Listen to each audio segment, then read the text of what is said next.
Ladies and gentlemen, it is Wednesday night. The crew is here. We got 3 sticks. We got Big Leg. And Mr. Marcus at the Sanctum Sanctiminium. Yes, listen. Don't introduce me. I introduce my damn self. Listen, we in here. Kaboom. Guess who stepped in the room? Fresh off the jet, sharper than Gillette. Come on, Trey. Come on, Brian McClay. Come on, Big Leg. We trying to get to it today. We out here making money. We selling dreams and plotting schemes. We pyramid scheming out here. I'm selling organo gold. I'm doing it. We out here making moves out here. Moves, not excuses. Boom. We out here. Sean, get up, dust them off. Show them how it's done. Dust them, Sean. Dude, I'll fall over my table, man. I don't know. I'll skip through the limelight later, all right? When I got a little more room in the office, dude. I'll get on the table. Let me clear that table next week, dude. See how it goes. Dude, I can't tell you how much. I haven't broken a table in a long time or laid on a bar since Saturday, so. I can't tell you how much that comment about dusting them off made my whole fucking Tuesday. Literally, my whole Tuesday. I knew it made Marcus mad, so it was even funnier at the same time. So it was double funny. Don't worry about it. Dust them off, or you can skip through the limelight, dude. Come on now, baby. Listen. I can't be dusted. I put my finger in the ground, make the world go round, baby. You know what I'm saying? I'm the one, baby. I catch a shooting star 1,000,000 miles a minute and slow it down to the state speed limit. I'm cold, baby. I'm out here. Let's do it. That's right. You've been in New York. You've been in them streets. I have. I've been. Look, you see how I got very correct and collegiate real quick. Yeah, I've been in New York. We did the everyone needs a Marcus. Yeah, we did Irving Plaza. So that was a sellout show, 1,200. And then we did this event for Supreme. And man, Supreme got some really cool stuff. Side note, thank you so much, Supreme. We appreciate. I know y'all can't see that. Supreme G-Shock watches. Ooh. Yeah. And North Face, so it holds up in the weather. All right. Yeah, boom. They gave me 2. Yeah. So yeah, that's really, it's really cool. They gave us some really neat stuff. Man, the Supreme stuff was actually really cool. And it's really cool. What a great way to end the year, you know what I'm saying? Hanging out with you guys the rest of the time. I won't be moving around as much, so I will be here.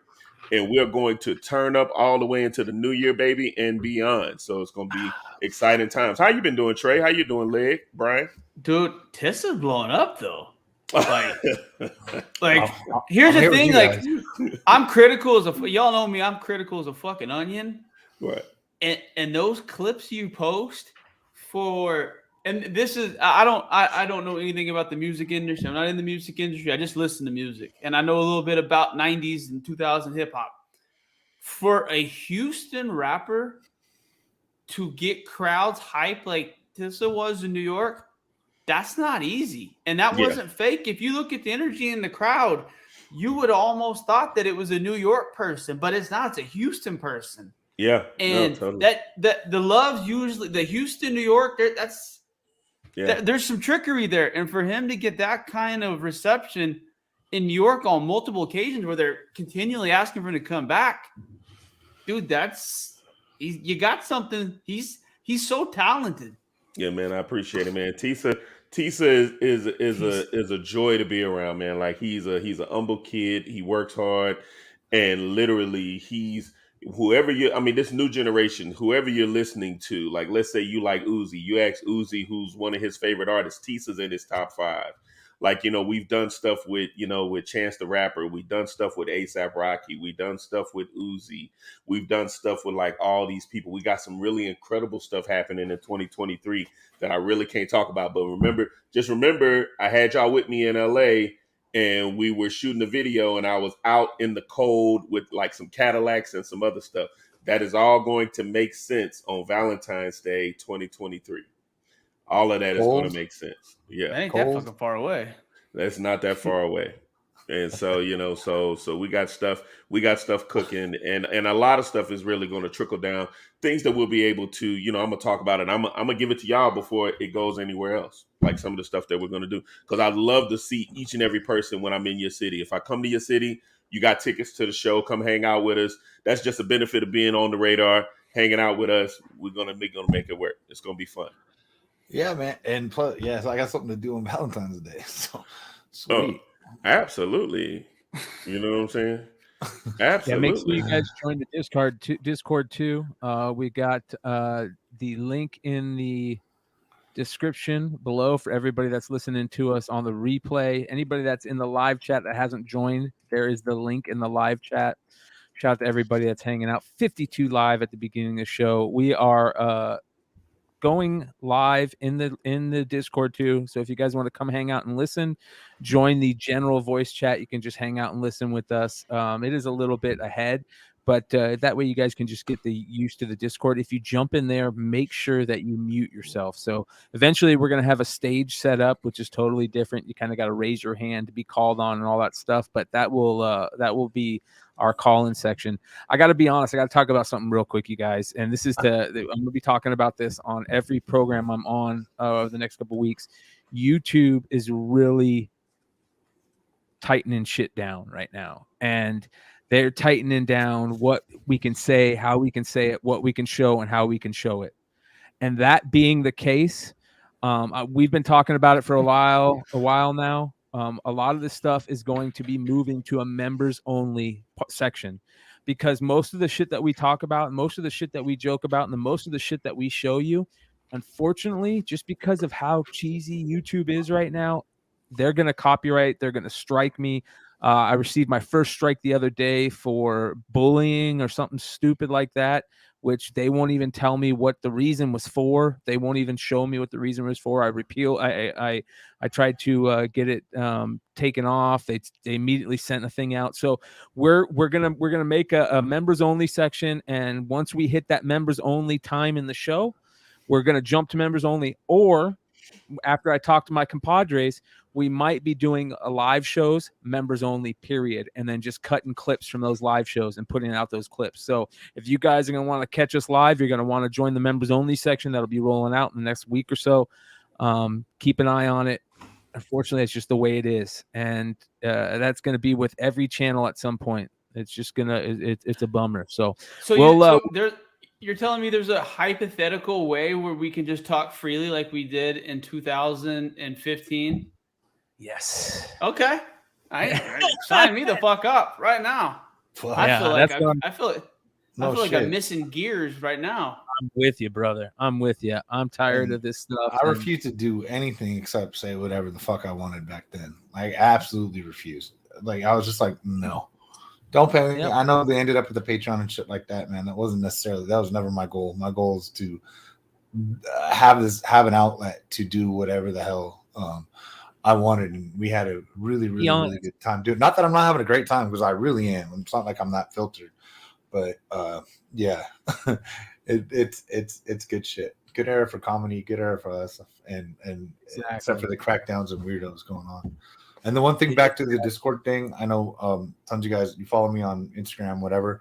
I just refreshed the link in there, so somehow if you did, and it's easier for you to find, hit my Instagram. And just go to my profile, and you'll be able to click onto it. I updated the link literally 5 minutes ago. So I try to do that every week. But yeah. The Discord is fire, you guys. It's really starting to heat up. A lot of people jumping in there, a lot of information going. A lot of people talking about the Into the Spider-Verse stuff right now. We're going to talk about that pretty heavy tonight. A lot of people talking about the recent news of Superman, Henry Cavill. If you guys didn't hear, it turns out Henry Cavill is not coming back as Superman. James Gunn had a little situation with him, a little meeting, a little one-on-one, and told Henry Cavill, yeah, sorry, you're not coming back. We're gonna do Superman without you. I'll be honest, I thought Henry Cavill was the best Superman. I know a lot of people like him. Yeah, he's my goat. I agree. Yep. But I get it. A lot of people didn't like him. I just can't have a British dude being Superman to me. You can say whatever you want to. And then the whole deal where he wouldn't fucking shave the mustache for the Justice League, and then they had to do the shitty edit out. It left a bad taste in my mouth. I'll be honest with you. And I think he got a lot. I think he got a lot of the hate for the Martha shit at the end of Batman vs Superman. I don't think Affleck got as much as Cavill did, for whatever the reason being. But I don't know. I'm okay. Let's let's make what's his face fucking Lobo. Let's reset the deck. They're doing it, Trey. They are, man. But okay, let's be honest. Marcus, in the DC, in the current deck of cards that they have right now, in a reshuffle, do you keep any? Do you keep seriously, do you even keep the Rock? Do you keep the Shazam situation? What about Margot Robbie? I'm gonna be honest with you. The only person I would keep is The Rock, and the only reason why I say that is because he could lead the charge for real. And hear me when I say this. The thing about, in my opinion, and this is just me talking, in my opinion, Marvel. I'm a Marvel person. Marvel has always had the B-list superstars when you talk about superheroes, right? Outside of Spider-Man, you look at everybody else. Oh. Hold on, this is good, and I'm a Marvel person, but I come up in a generation where when you think of superheroes, you thought Superman, Batman, Wonder Woman, Flash, so on and so forth, and then you got to Spider-Man, Iceman, Firestorm, X-Men, so Avengers, Iron Man, Thor, all of that, right? So I'm saying that to say, if we're looking at DC, right, let's just be for real. They gotta come with that A-list shit. They can't. I mean, and Rock right is on this planet right now. Say what you want to say about Rock. There's not another bigger action star than The Rock right now. So that's a great start. You can go there. He want to do Black Adam, that's fine. Leave him there. You got him for one or two couple movies like Iron Man, like RDJ. Got him for 2 or 3 movies, and then he's going to bow out. But they need to grab as many of the A-listers as they can. They got to go heavy firepower with these movies. Like this Shazam shit, Zachary Levi, I think it's cool. It needs to go. They need to focus on. I think it's corny. I think he's a little corny. I like that. I enjoyed the first movie, but watching him go forward, Zachary Levi is just a little too fucking corny for me. Like he's a little too trying to be funny and instead of being natural funny to me. So I'm okay. Here's the thing. Let's keep Black Adam. Let's do the extended DC. He can go do the JSA shit. Let this guy finish his shit. But restarting a new Justice League, or whatever they may decide to do the Teen Titans on the big screen. Right. They may decide that Gunn's gonna do something fucking different. Let's just be clear. And I didn't want to cut you off. I'm sorry, Trey. Gunn is smart, right? Listen, I'll give him that. Gunn is smart. And he's smart about looking at what these kids. He ain't even worried about us no more. We're worried about the Supermans and the Batmans of the world. You just said it. Gunn goes after Teen Titans. He goes after what these kids are watching. It's over. You know what I'm saying? And if he makes Superman not necessarily the primary, but you got Teen Titans and you got Superman and Batman coming into the movies, doing that, that's where it gets good. You see what I'm saying? Talk directly to the kids. James, here's the thing. Man of Steel came out in 2013, guys. That was fucking 10 years ago. Think about that. That's two times in college and 2 more years. And he hasn't done anything that fucking important as Superman. Man of Steel was decent. We've talked about it. He killed the guys at the end, whether we like that or not. Some people didn't. A lot of people didn't. A lot of people said that's the most un-Superman thing you can do. I kind of like that. I like the more violent side of it. But James Gunn is not going, here's the thing.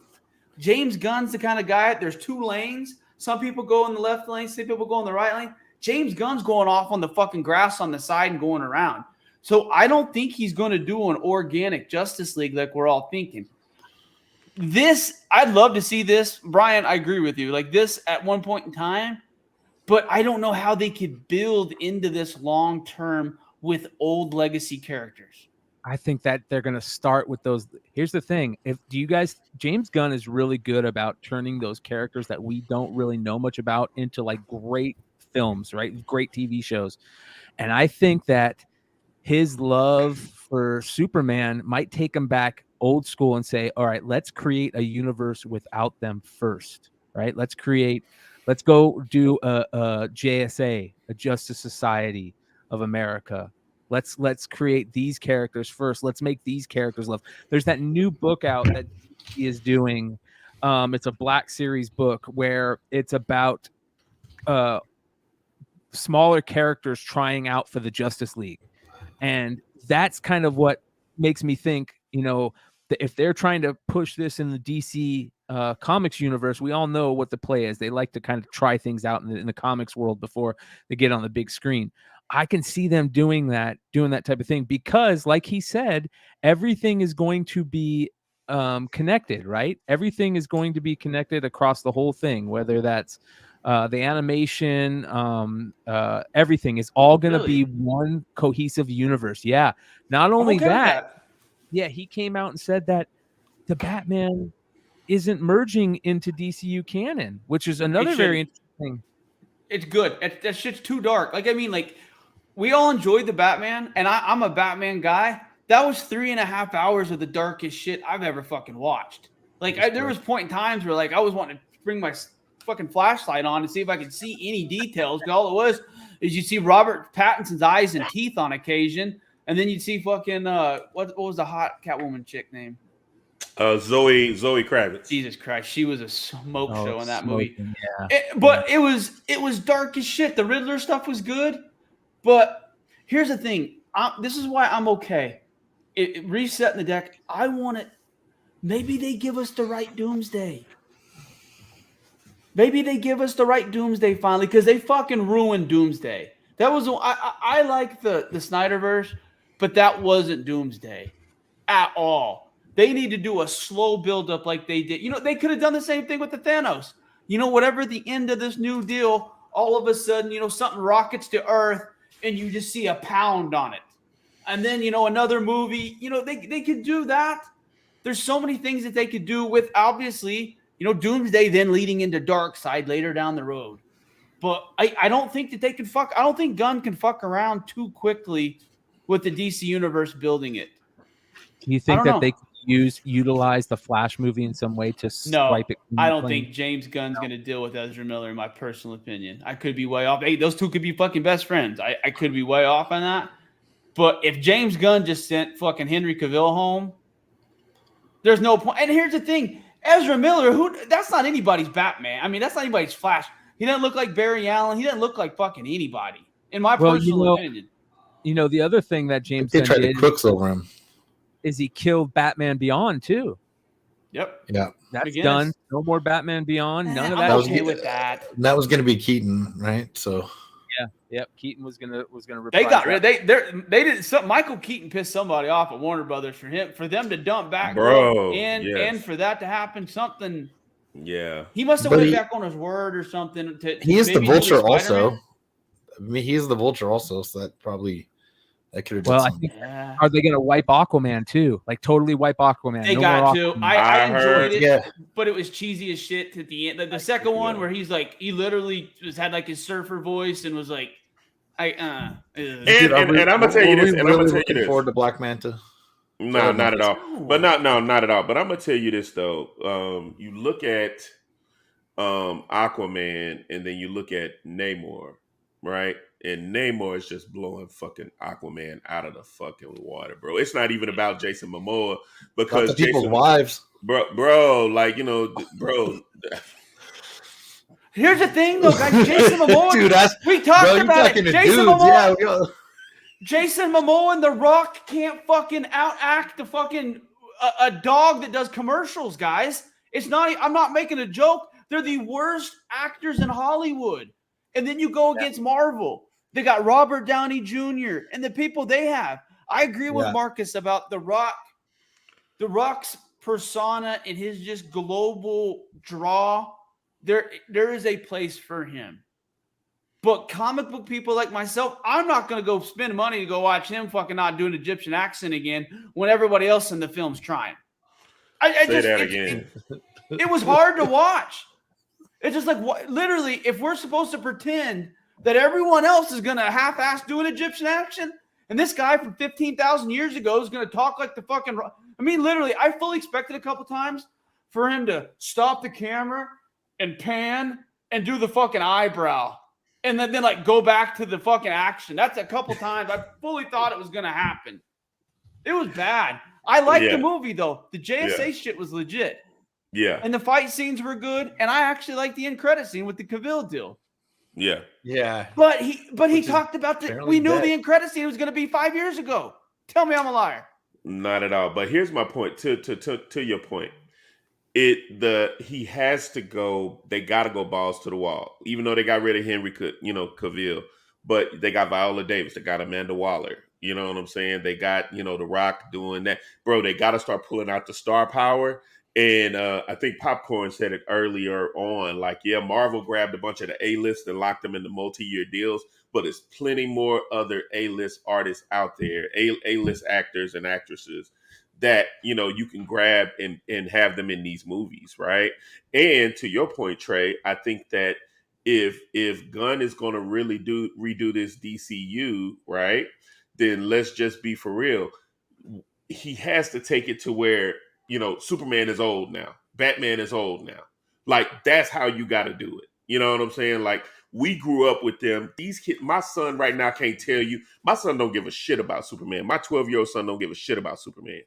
That's real talk. He doesn't give a shit about Batman. He went to see Batman, don't give a shit about Batman. What he cares about is Teen Titans. Let Robin show up. Let Nightwing show up. Let Stargirl show up or whatever, whoever. You know what I'm saying? That. Raven. But here's the thing: is anybody in here other than John Z and myself? Titans is one of the best shows on television. Has been for 4 years. I love Nobody it. watches it. I watch it. I watch it. It's one of the most quality acting. Everything about it is Dick Grayson casting's perfect. Starfire's fucking amazing, and I did not like it at first, but she might be the best. I don't know if anybody else can play Starfire other than that girl. The guy who played Beast Boy, all those guys. Now here's the thing that no one else is talking about. The girl, she's getting a little older, which is making it easier to watch. I felt like she was too young, I think, when that show first started. But you talking about Raven? Yeah. You talking about the Raven? But how good was what's her dad? Jesus Christ. I keep wanting to say Mephisto, but it's not. Dude, he was great. Trigon. How good was Trigon? Yeah, excellent. No, Brother Bloodshot this season's pretty good. I won't get into that. But here's the thing. James Gunn, I think there's going to be more connective tissue in season 2 of Peacemaker. Yeah. That's the thing that's his first solo control. So I think there's going to be a lot of connective tissue from Peacemaker season 1 going into this universe. And I haven't heard a lot of people talk about that yet. Yeah, so I was literally waiting to literally say that. If you're going to go star power and fucking success. No, you weren't reading my mind, but you were. The fucking Peacemaker. We're leaving Peacemaker out, dude. I'm sorry. That shit was like, this shit's up there with The Boys to me. That You're was not wrong. Fucking amazing. I don't care. I love that. Credit I love scene that was the potty best. humor, asshole potty humor, dumb ass shit. That's who I am. So that shit's always going to speak to me. The Guardians are always going to speak to me, right? Peacemaker. The Boys, like, probably my favorite show. Literally, it's just so, it is so ridiculous. I love the Ennis writing, whatever. You know what I mean? So yeah, watching Peacemaker do that, man. I watched every episode 2 or 3 times every week before I got to the next one. I just sit down, watch it with my phone off, and then put it back on whenever I'm doing something. A couple more times that week.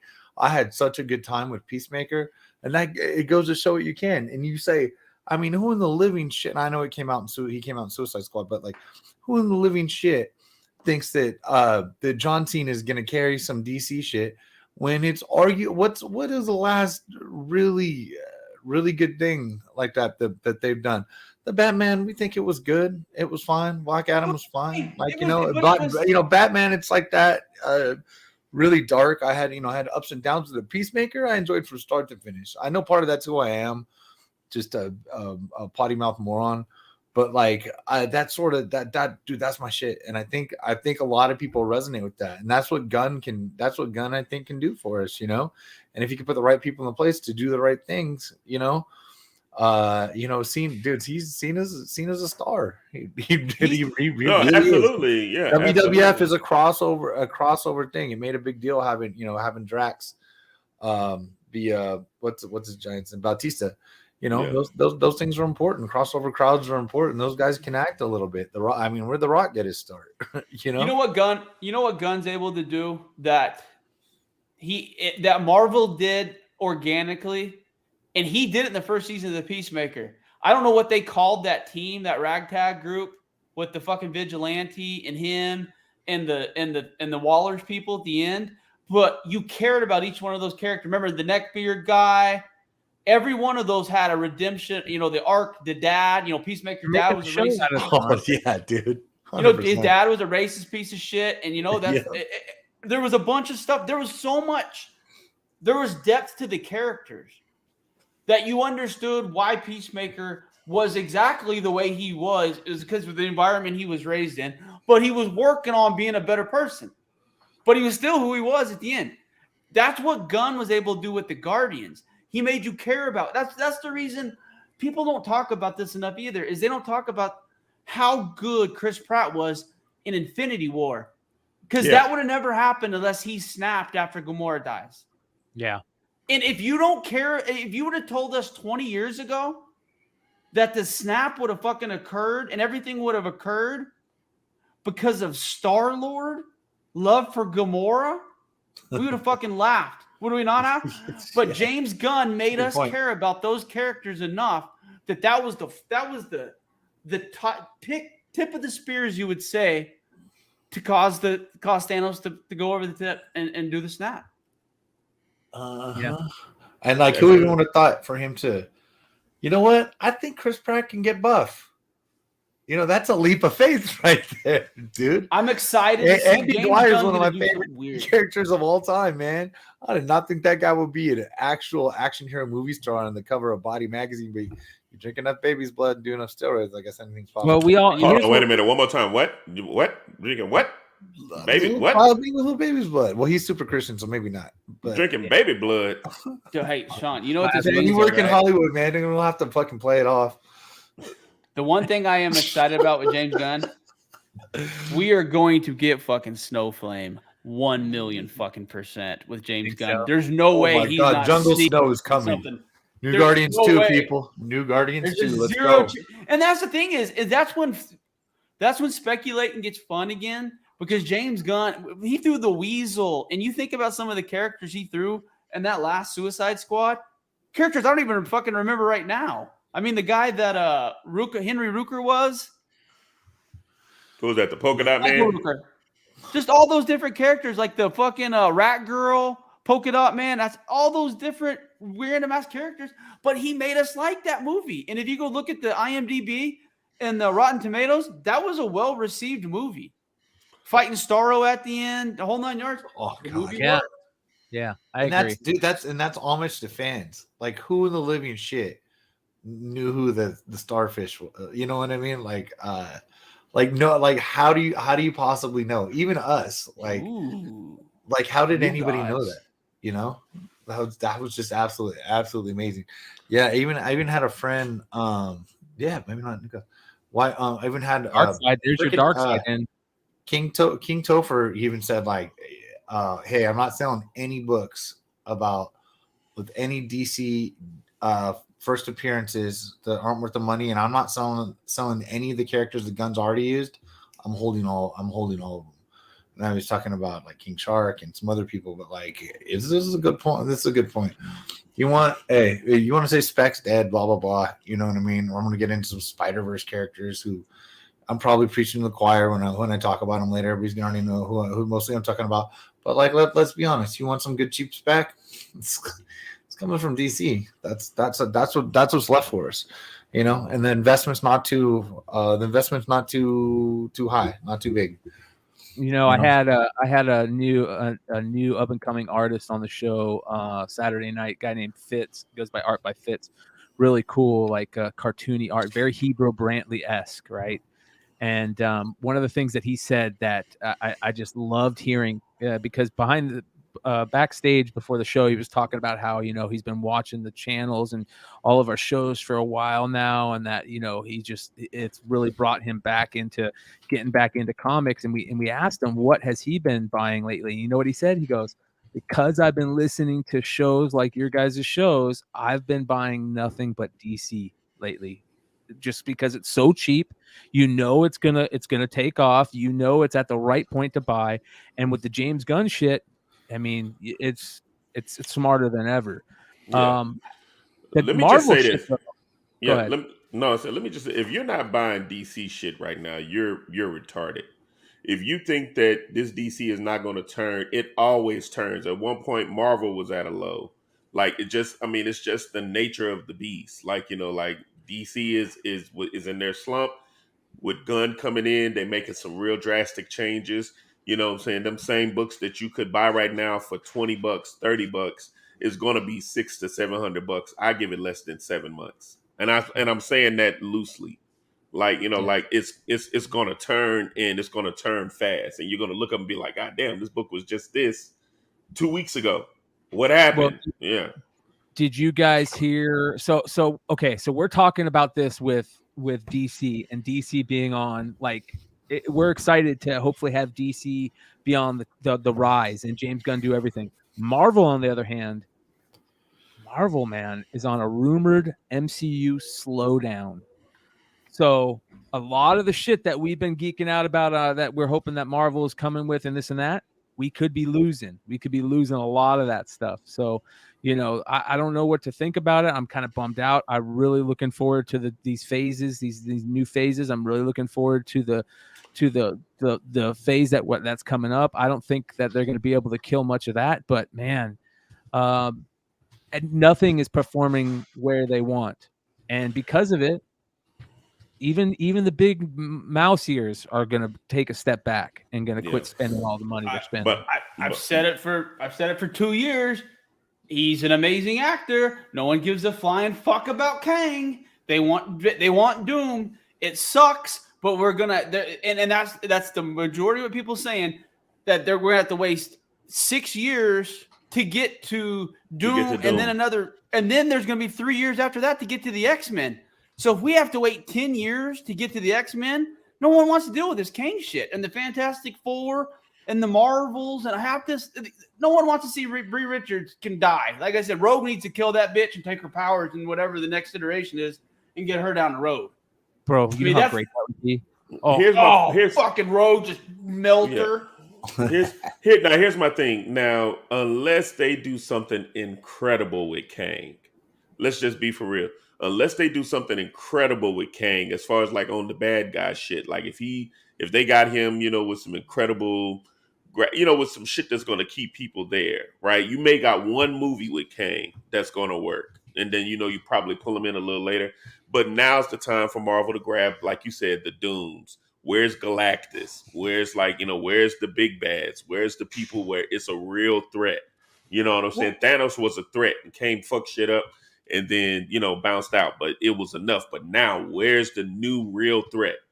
Oh, you guys aren't excited about Julia Louis-Dreyfus and her fucking team? You guys aren't fired up about that? Oh my god! You guys are going to the fucking local comic book store, digging through the back bins, trying to find issues with that fucking team? Because honestly, I want you to think about it. That's who they've teased like Thanos for the last 2 years. Tell me, am I wrong? Dude, I don't care. I don't understand so many of their choices. So many of their choices are trying to make non-fans happy. That's Moon Knight sucked. Let's get it out of the way. Well, they killed Hulk. She-Hulk's done. No more She-Hulk. Good. That should have been done. They should have never fucking. I told people 10 years ago, She-Hulk is there's one Hulk and it's fucking Hulk. She-Hulk, Spider-Woman. They had to put him in half the fucking series to make people watch. Yep. I didn't hate the series. I was entertained. I can deal with like 23 minutes like 8 times. You know what I mean? It's not like the Jessica Jones where you got 14 and a half hours for the first season when you got slow. And I like Jessica Jones, by the way. I'm just using an Jonathan. Here's the thing: a very long played out series. Tony Fix. Jonathan Majors isn't amazing. Kang isn't amazing. The actor Jonathan Majors, I think he'd be a better fucking Jon Stewart, but that's completely me. That would have been amazing if he was Jon Stewart. I love him as Kang. I think he's going to be great as Kang. I don't mind him as Kang, but he's not someone when I was a kid that I was afraid of was Kang. No, Trey, you're right. But you know what? The worst part about all this is that I have no trust in him. Because you can have the greatest fucking characters in the history of the universe, and if the writing is dog shit, It doesn't matter who's playing that character. I don't care who's playing. It could be the best actor in the fucking. It could be Denzel Washington Training Day area. I don't give a shit, man. He's not going to be able to pull off something that isn't good writing, and the writing has been really, really bad lately. Moon Knight was garbage. She-Hulk was garbage. Let's be honest. A Vision and Scarlet Witch was not that great. There was just a lot of bad. The Hawkeye Christmas shit sucked. Outside of the only thing that saved that was the chemistry between Yelena. Whatever fucking Kate and White Widow.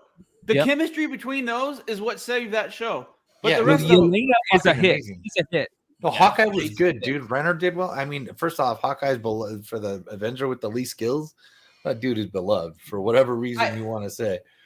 But you know what I mean? He's freaking human. But like, dude, and you know what? And the actress was badass. Yelena, oh my god, yeah, you're right. The chemistry with them, like that was like two of the best episodes in probably the two best episodes in Marvel and for sure in Disney Marvel.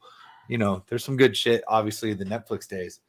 Because there's a lot of material to work with. But Yelena's freaking amazing. Build on that. Who the hell doesn't like her? Like in all seriousness, build on her, man. They just I don't think I think Kevin Feige's one of those guys that got way too much credit for people's work that was done way before he even fucking took the helm. You know what I mean? He didn't write the fucking Infinity Gauntlet story. He hired some of those people. But at the same point in time, where are we going? Where the fuck are we going? Like, what direction are we going? That's a good question. Because, I mean, the Deadpool thing is weird because I don't know if you guys have heard this but I guess they have confirmed now that Miss Minutes and Cable, a.k.a. Thanos, a.k.a. what's his fucking name? Josh Brolin is going to be in the movie. So if Miss Minutes is going to be in there, what does that guys tell you? We got to fucking we're going to get there's going to be some multiversary fuckery going on. Yeah, dude, right? Want a good 20-second Josh Brolin story? Yeah, of course. Yeah. My buddy's pad Santa Monica, right? It's a nice not a poor man, right? So it's like right across the and Trey knows him actually. So right across from his condo, there's these like house things right off Pacific, right by the beach, right there. Mm-hmm. So you know those things are like, you know, they're even though they're not huge, they're $1 million shit. The whole morning, like we were waking up, we're hung up, we're out like this. Josh Brolin's girl, butt noogie, hanging over her shoulder, over the edge of the balcony, just spanking her ass out in fucking public. We're looking down from the balcony at her. Oh, that's my kind of going on, dude. Yeah. So anyway, that's another reason I really like anything Josh Brolin does. Listen, I would have came in. I would have went and hit on the ass. Him paddle that hot woman's behind over the balcony one morning. I'd have went up there and hit her on the ass too. He's supposed to be what's like crazy? Vanilla Ice, dude, but just whatever. He's supposed to be one of the cooler, like behind the scenes actors in Hollywood. Like, trust me, that guy's cool. Yeah. Hell yeah, man. Miss Minutes is the best. I hear so much shitty comic spec on a daily basis. Miss Minutes, that 1 in 25, that book makes sense. Because it's an original black and white one or the color one? No, that's a second print one, right? The color one, the one that has her on the cover, I believe. It's like the 1 in 25. Yeah. That book at $250 and 9.8 makes sense to me. That is a decent speculation book. It's a new, unique character, but $250 is the fucking ceiling you pay for it. Like, she has no history other than a Loki television series. So what are you investing in? What I mean, she might be in the Loki a couple episodes. She could fucking die in Deadpool, as far as we know.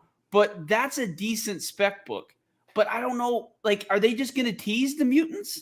Because that's what it sure sounds like.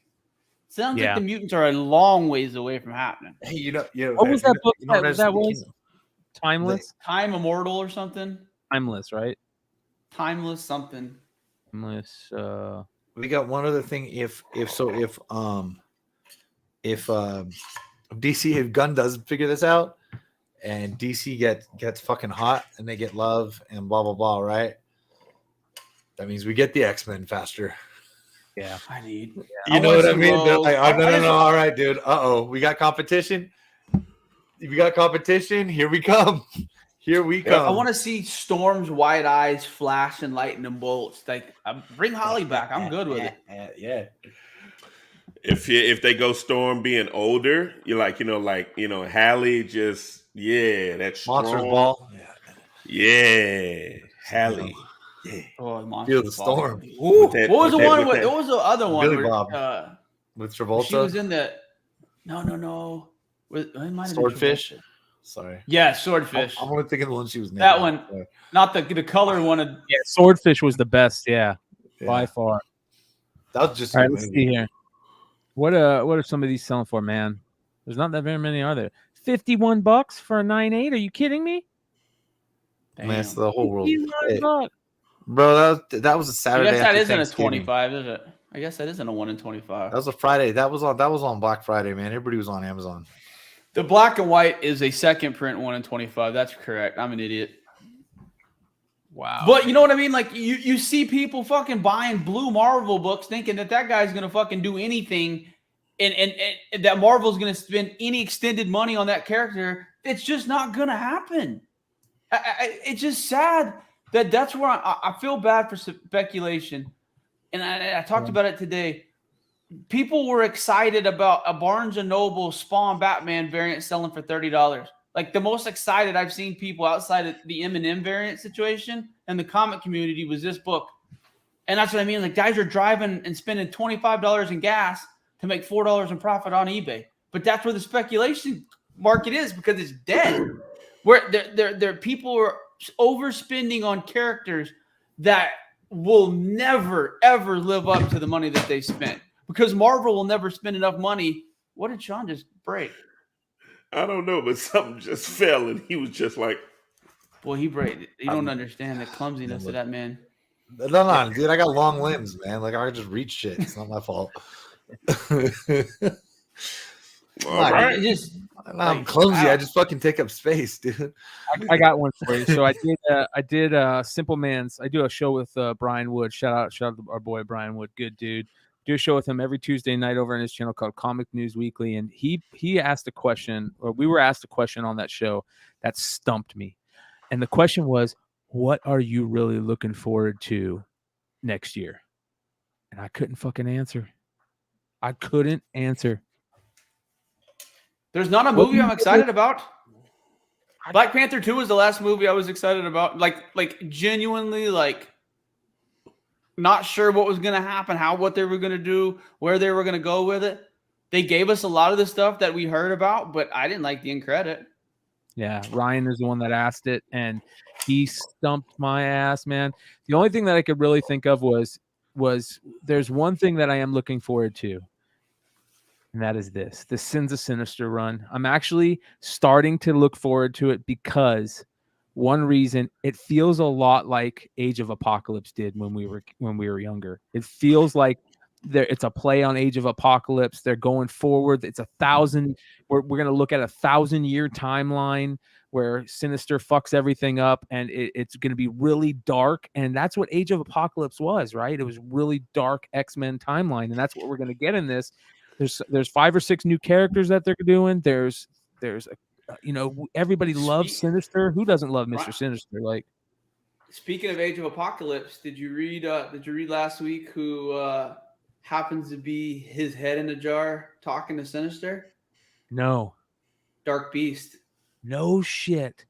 He's screaming at Sinister saying, "When I get out of here, I'm going to kill you." And he's like, "Oh, Dark Beast, no, you're not." And he's like, "You're not even the darkest beast anymore." Talking about the Hank McCoy's current timeline and all the crazy shit he's doing. The X-Men storyline is so fucking good.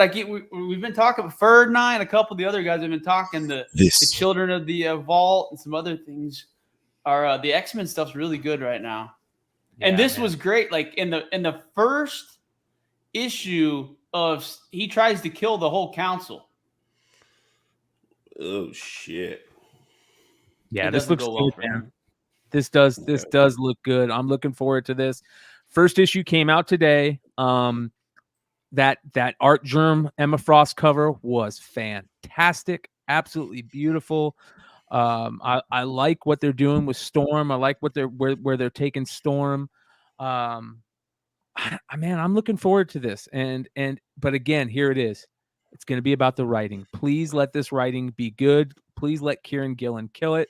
I know Kieran Gillen. I'm a big fan of Kieran Gillen. Been a fan of his for a while. He's a comic book lover's favorite guy. So hopefully he can turn something good into next year. Because other than that, and this is starting right now. I know, so it's hard to say it's next year, but most of it will take place over the next couple months. But man, look at that beast, like right there, fucking Colossus, fucking beast mishmash. Like, what is going on here? Very Age of Apocalypse. Now, the other interesting thing in the very first chapter, I forget which book it was last week, but the very first chapter, Mystique's wife, Destiny, insinuates that the Mr. Sinister that everyone thinks is a Mr. Sinister isn't actually, and Mr. Sinister, the clone is the actual Nathaniel Essex, because that's what, and that's why she keeps giving him up and insinuates that. So there is a lot. I think there's gonna. I mean, I thought that they were gonna do some crazy shit with Judgment Day, and that was the biggest dud I've ever read. Can't believe how much time I wasted, but we'll see. Well, that's gonna be interesting. Capullo working with Donny Cates. Yep. But have they announced what it was though? I know that they talked about the project, but hey, here's the thing about Donny Cates. We got to talk about the absolute dog turd he has dropped on Hulk the last year and a half. I honestly don't know if there's ever been a fucking worse. Was it 14 issues that he got through? I've never read 14 issues of worse shit in my life. And then the crazy thing is shit from day one on that too. It was horseshit. And then what's crazy is you read Thor, and Thor was great. Yeah. But I cannot tell you how horrible Hulk was. It was the driving him around like he was a spaceship and fighting all the crazy shit it was literally like Donny Cates was almost like he was on mushrooms and like seeing if he could get caught by Marvel. Oh, 100%. Side note, is anybody still holding on to God Country from Cates? Is anybody holding on to that shit? That's about the only good thing that he's ever hit 100. I mean, was it me? Because God Country was fucking amazing. And I was just like, bro, is anybody still holding on to that outside of me? Like, I mean, like, I got it. You know what I'm saying? But I'm like, maybe time to get rid of that joint.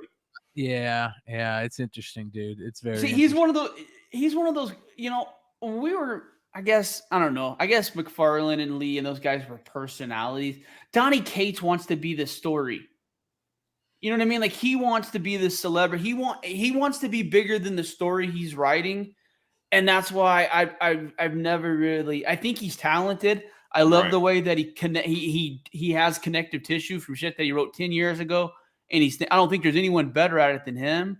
But I think he's a little arrogant, and I think this last year and a half it could be good for him because the guy has talent. He does. Yeah. He does. He's not. He's his element. His element might not be good for his health. I'll say that, right? Because he might, when he's in his element, it might not be best for his health. Austin, the play down. I know the area of Austin where he's living. That's not an area. I'm telling you, B. That ain't good. Yep. I figured that, man. You could tell. I was hearing things from people here and there. Oh, I saw him here, I saw him there, and instantly in my head, and I'll say it to this day until proven otherwise. I felt like he fell off. I felt like he his sobriety took a hit, but maybe not. Maybe we'll see. It definitely felt like that, but it's very interesting. I think God Country could be something definitely in the future. It's by far his best product from beginning to end. I just thought that I was like, yo, is it just me? Is anybody else holding on to God Country? Because it was just like. That's what really just set him off. And then, it was, he went and took it to the next level with everything else. But it was just like, you're right, with that Hulk shit, it was a turd. I was like, yo, what's going on, Kate's? Like, where you at, baby? Like, give me the good shit. I want to jump from comics into NFTs real quick. Shout out to the crew over at A Kid Called Beast. They're in the news again. This is some interesting stuff.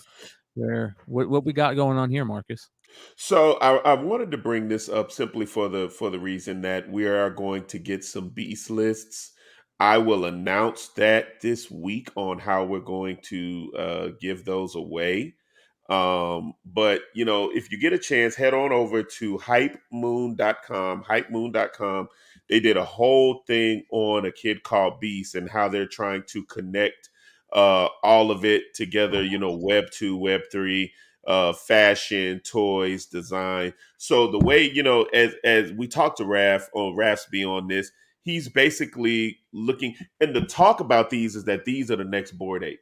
This is the next Bored Ape movement. Like the whole Kid Called Beast thing is the next Bored Ape movement.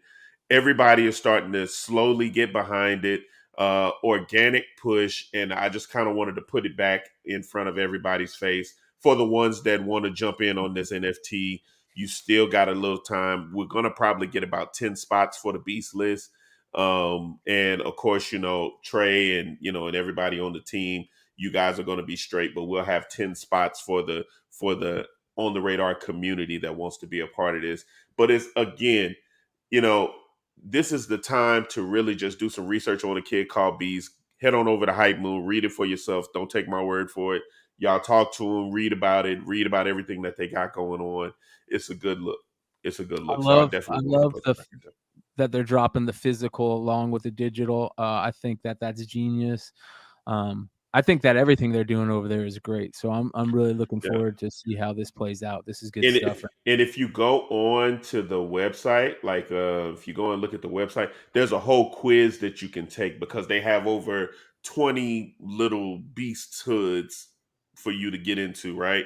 So let's say you like music, fashion, sports. Your beast will look like what you are like, what you deal with, right? So you like comics, then they got a beast hood for art and media and comics and shit like that. Then they got one for music. They got one for the sports heads. They got one for the business people. Let's say you like to cook. They got one for cooks. It's literally you speaking directly to that little neighborhood of audience that you're into. Absolutely. Well, the big guys are still trying to jump into the NFT world. Starbucks is getting in. What's going on here? This I don't know if I'm interested in this or not. If this just but if you think about it, it make fucking sense. It's like a pass or something. The fucking hippie white women just going through the drive-through flashing NFT, basically getting a discount on every fucking time. Well, I mean, that's what it is. But that's what it is. I mean, that's what it really is. Getting a discount every time they use it or bonus points. I mean, it's just basically a blockchain fucking reward card. Yeah, so all it is, and again, I want to no, that's what it is. Basically, you're downloading, you're getting the app, and with the app, or you get in the NFT, and with the NFT, it drops you into this immersive world of rewards that you can get, and you earn rewards to get like free coffee, free merch, free this, free that. All this is doing is what these big brands are doing. They're creating their metaverse. They're creating their world. And here's how you can get into their world. And here's the benefit of being in their world. That's what it really just breaks down to, at the end of the day. Like, see, that's amazing. That is amazing. Pineapple. Randolph says, dang, I worked there and I didn't even know about it. Well, now you know. Now you know, brother. That raspy dude was impressive. And I want to be honest with you, Marcus. When it first went on, I was like, "Oh, this could go awkward, or it's gonna be weird." And it was the exact opposite. He impressed the shit out of me. Like, he knew his product. He was well spoken. He answered some hard questions. There were some people giving shit in the comments. He handled that with class. I thought. I was impressed. I really was. And let me say this again. This is a guy who is already, a millionaire. He's not getting into this because he needs money. He's getting into this because he's like, yo, I see this as the future, and I'm getting into and I'm heading, and I want to be first to the future, if you will.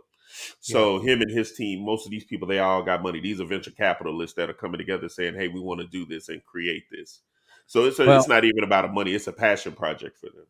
There's one thing that I think is a complete hit when it comes to collectibles and NFTs and trying to get other people into the NFT game. This right here sounds very, very interesting, man.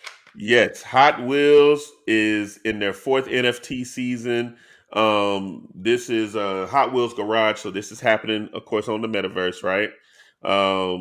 New series, new cars, excuse me. Now through NFTs, this is I think Hot Wheels is 54 years old. You know what I'm saying? I think Hot Wheels has been around for that long. So they're getting ready now to create their well, not getting ready because they're in the fourth season of this, but they are running. That's the Masters of the Universe joint. Yeah. But they're running where you get like exclusive cars only with digital collectibles, because now they're getting away. People are getting away from the NFT title, and now it's more digital collectibles. And now what you're finding is that people are like getting these digital frames. So you'll walk into somebody's house, and whatever you have on your NFTs, they're moving on your wall. So like, let's say for the people that collect Hot Wheels, instead of having the physical Hot Wheels, you have the frames, and your Hot Wheel cars are moving on the wall.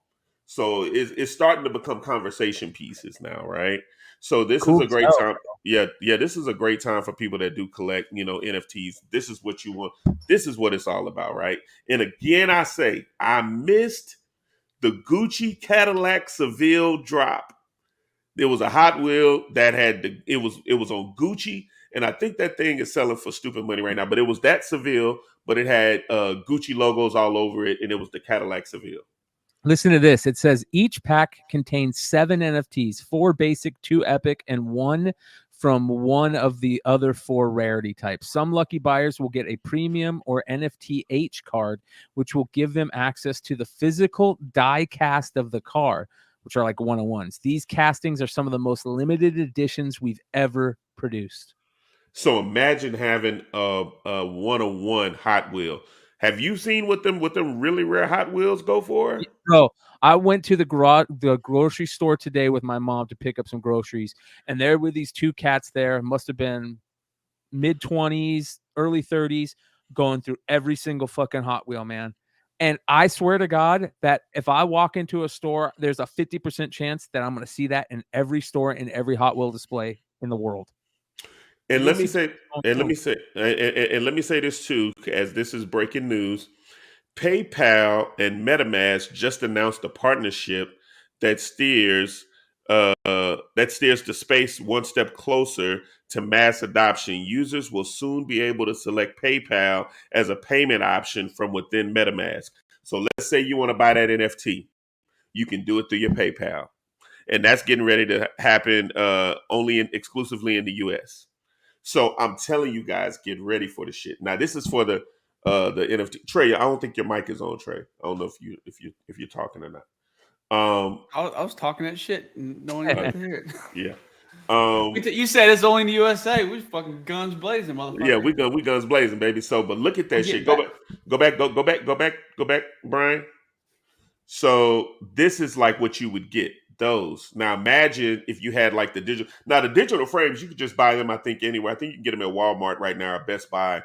But like you can upload your NFT into the digital frame, and it can be just hanging on your wall. So let's say, if you got an invisible friend, if you got a Bored Ape, all those kind of things, they're starting to be conversation pieces that they hang on the wall on the digital frame. So you have access to do it. And so you walk in the house, imagine you're invisible. If you have an invisible friend, it walks. It's a movement. It's a digital collectible that is animated. So imagine you walk in and your invisible friend is just walking. Or I think Vinny has a Porsche from a high-end artist where like it drives for 9 hours and it goes from like brand new to rust, and then it resets and does that again. All of this shit is just conversation pieces, right? But it's like, when you get into it, like, I know it's kind of like really random, but all of this shit is where we're going in this new world of, having shit, right?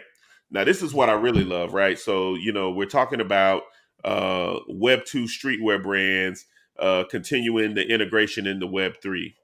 And, the cool part about that, right, is that a lot of your companies that you deal with, like Nike. You know, they got the artifacts, so now they're doing something with CloneX and Takashi Murakami.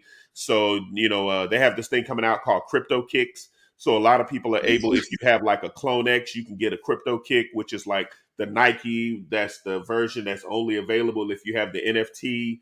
And now this is a Nike that's designed by Takashi Murakami. You know, so they have that going on, and then of course, you know, they have the fucking air raid design. Did you see that, Sean? They're ripping off the air raid. Bro, it's a lot of pieces going on. Dude, that original air raid, the fucking still the best fucking sneaker no one talks about. Sean, you're muted, bro. Your mic died. So he's hating life. Right. We'll make fun of it's his Apple tech. He relies on it. It fucking breaks too easy. Last time he got mad. Now it should be good, Sean, if you unmute yourself. Your mic thing popped in. Yeah, dude, this looks very interesting. Yeah, so like when you get to scrolling through it, you can see like, you know, like Base, you know, Bored Ape Yacht Club launched a tool that allows PFP collections to be repped by Adidas Metaverse wearables. So now you can have your Bored Ape in some Adidas shit. And then, you know, let's say you can get some Adidas clothes with your particular Bored Ape on it. You know, Jeff Staple is doing a thing. Bobby Hundreds, you know, Atom Bomb Squad. You know, Vinny swears by Atom Bomb Squad and swears that everybody should have an Atom Bomb Squad. But with the Atom Bomb Squad, you know, you have the PFP that acts as utility passes, which you can get physical merchandise and offerings. You know, I think he said Vinny went to one of these things. I think it was Art Basel. You know, with Atom Bomb Squad, he was able to get all kind of shirts and all this other shit. So he got that COVID NFT too. Yeah, he did catch that COVID NFT. He did catch that COVID NFT. And then if you go down to the bottom, there's the Invisible Friends one with Kith. And Kith is where you get like you buy the Kith Invisible Friend and you get the outfit that's on the actual Invisible Friend. You can go in and actually order that outfit and it comes to you for free when you buy the Invisible Friend. Yeah, KITH. Yeah. If you scroll to the bottom of the is that the same thing? Yeah. Is that a tailor-made golf club made by Kith? Yeah, these are those these are the That's a club? 90. Yeah, dude, they just came in. I already sold them. I made $1,000 on them. There's a wedge driver. What the fuck is it? It's a complete iron set. Hold on. Oh my lord! And how much did you pick it up for? 15. And you sold it for 25. Locally today, yeah. That's what I'm talking about, you guys. That's why you need to get on this fucking OTR. Oh my god, that is crazy. Yeah, that's nice. You need to go 1-up 2-inch plug. Maybe I'm in.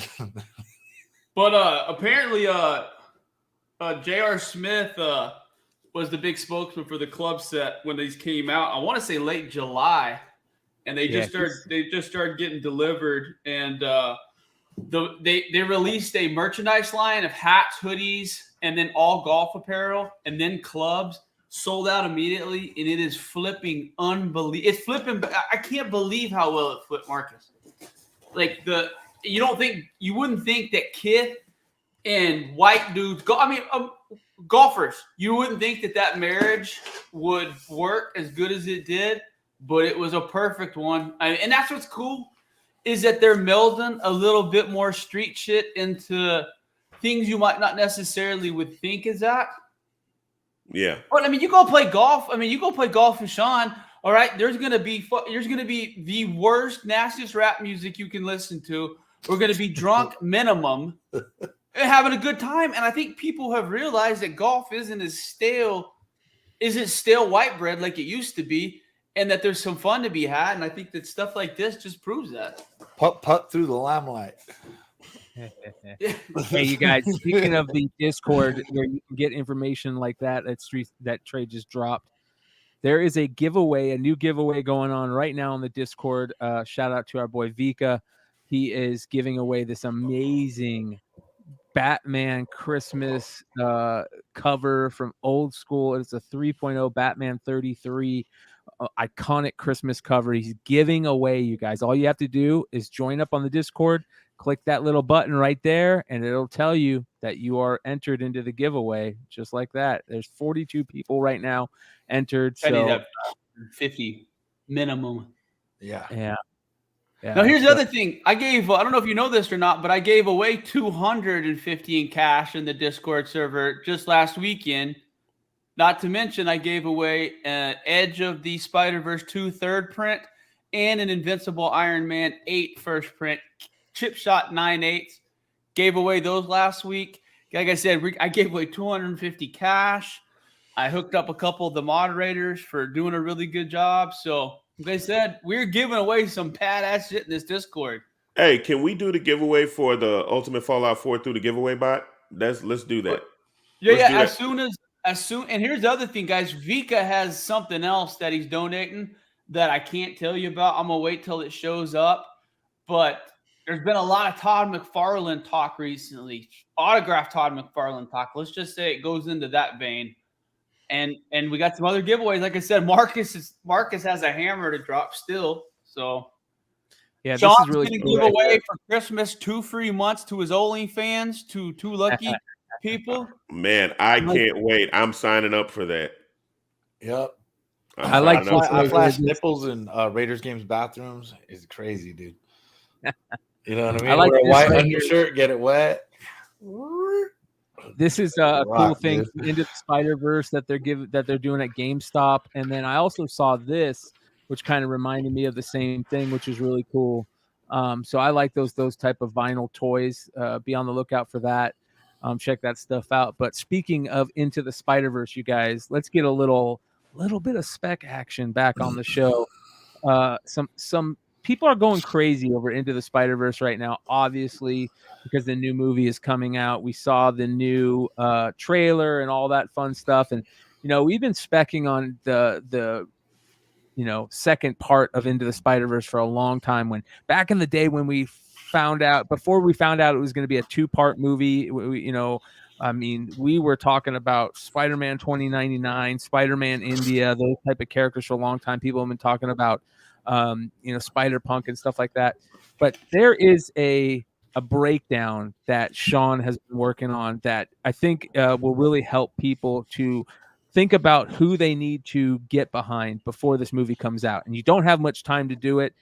Maybe it's a good time to get out of some of the characters that you got into big that might not be as big as characters as you think. So let's get into this, some of this Spider-Man play here, starting off with some tears that Sean wants to talk about. But before we do that, this is a very interesting tweet right here from that is very interesting. Cool. They busted that. So there's like 3 parts to that picture, actually. So you actually go back left. I know they didn't make it one picture, maybe so you couldn't steal it. You know what I mean? I have no idea, man. Yeah.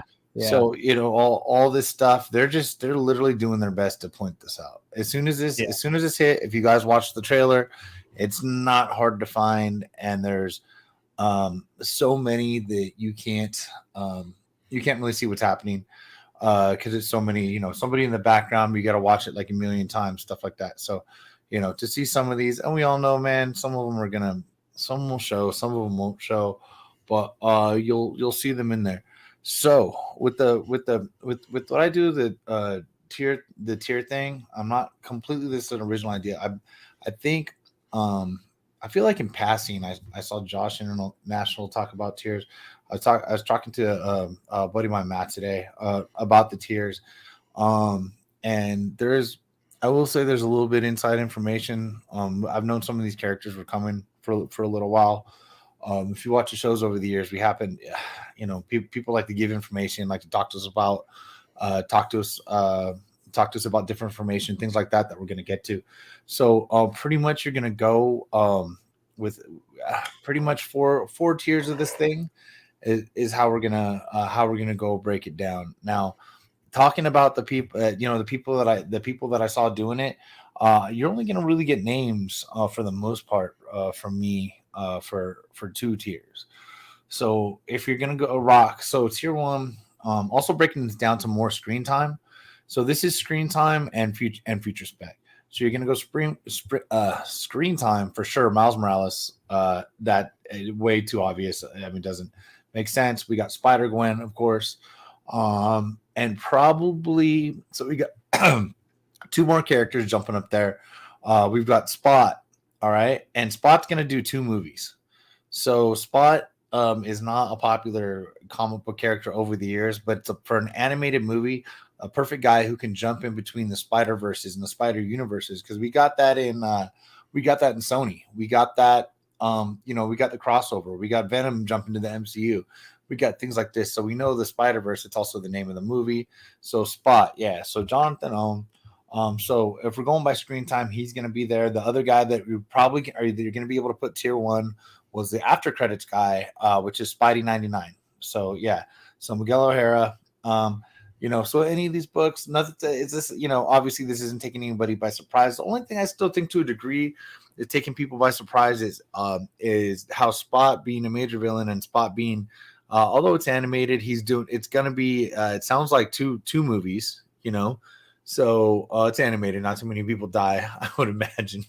This isn't Endgame here. So we've got Spot. So Spot, you got Spidey, Spectacular Spider-Man 97. So there's the first Jonathan Owen right there. Is 97. So 98 turns into Spot. And 99 is the spectacular cover as far as Spot goes. Not, I think, comic art. I'm not trying to, hey, oh my God, such a great cover. So 99, you can actually see Spot on the cover. Or 98, yeah, 98, 99. So that's it. So you've got him fighting right there. I threw another one. I don't know if you got the picture or not. He doesn't have that many covers. So that supervillain team up again, shout out Matt. Supervillain team up that Djurjevic did is right there. This is a cheap ass book. If people are really gonna like it, maybe you hit some 9.8 copies. Some people that like this, maybe people want it for their kids or something like that, because you get a near mint copy for like $3. So I'm not. It's fun spec. Nothing's definitely gonna make you rich. It's just the stuff over the years that kind of made the spec go around for us and things like that.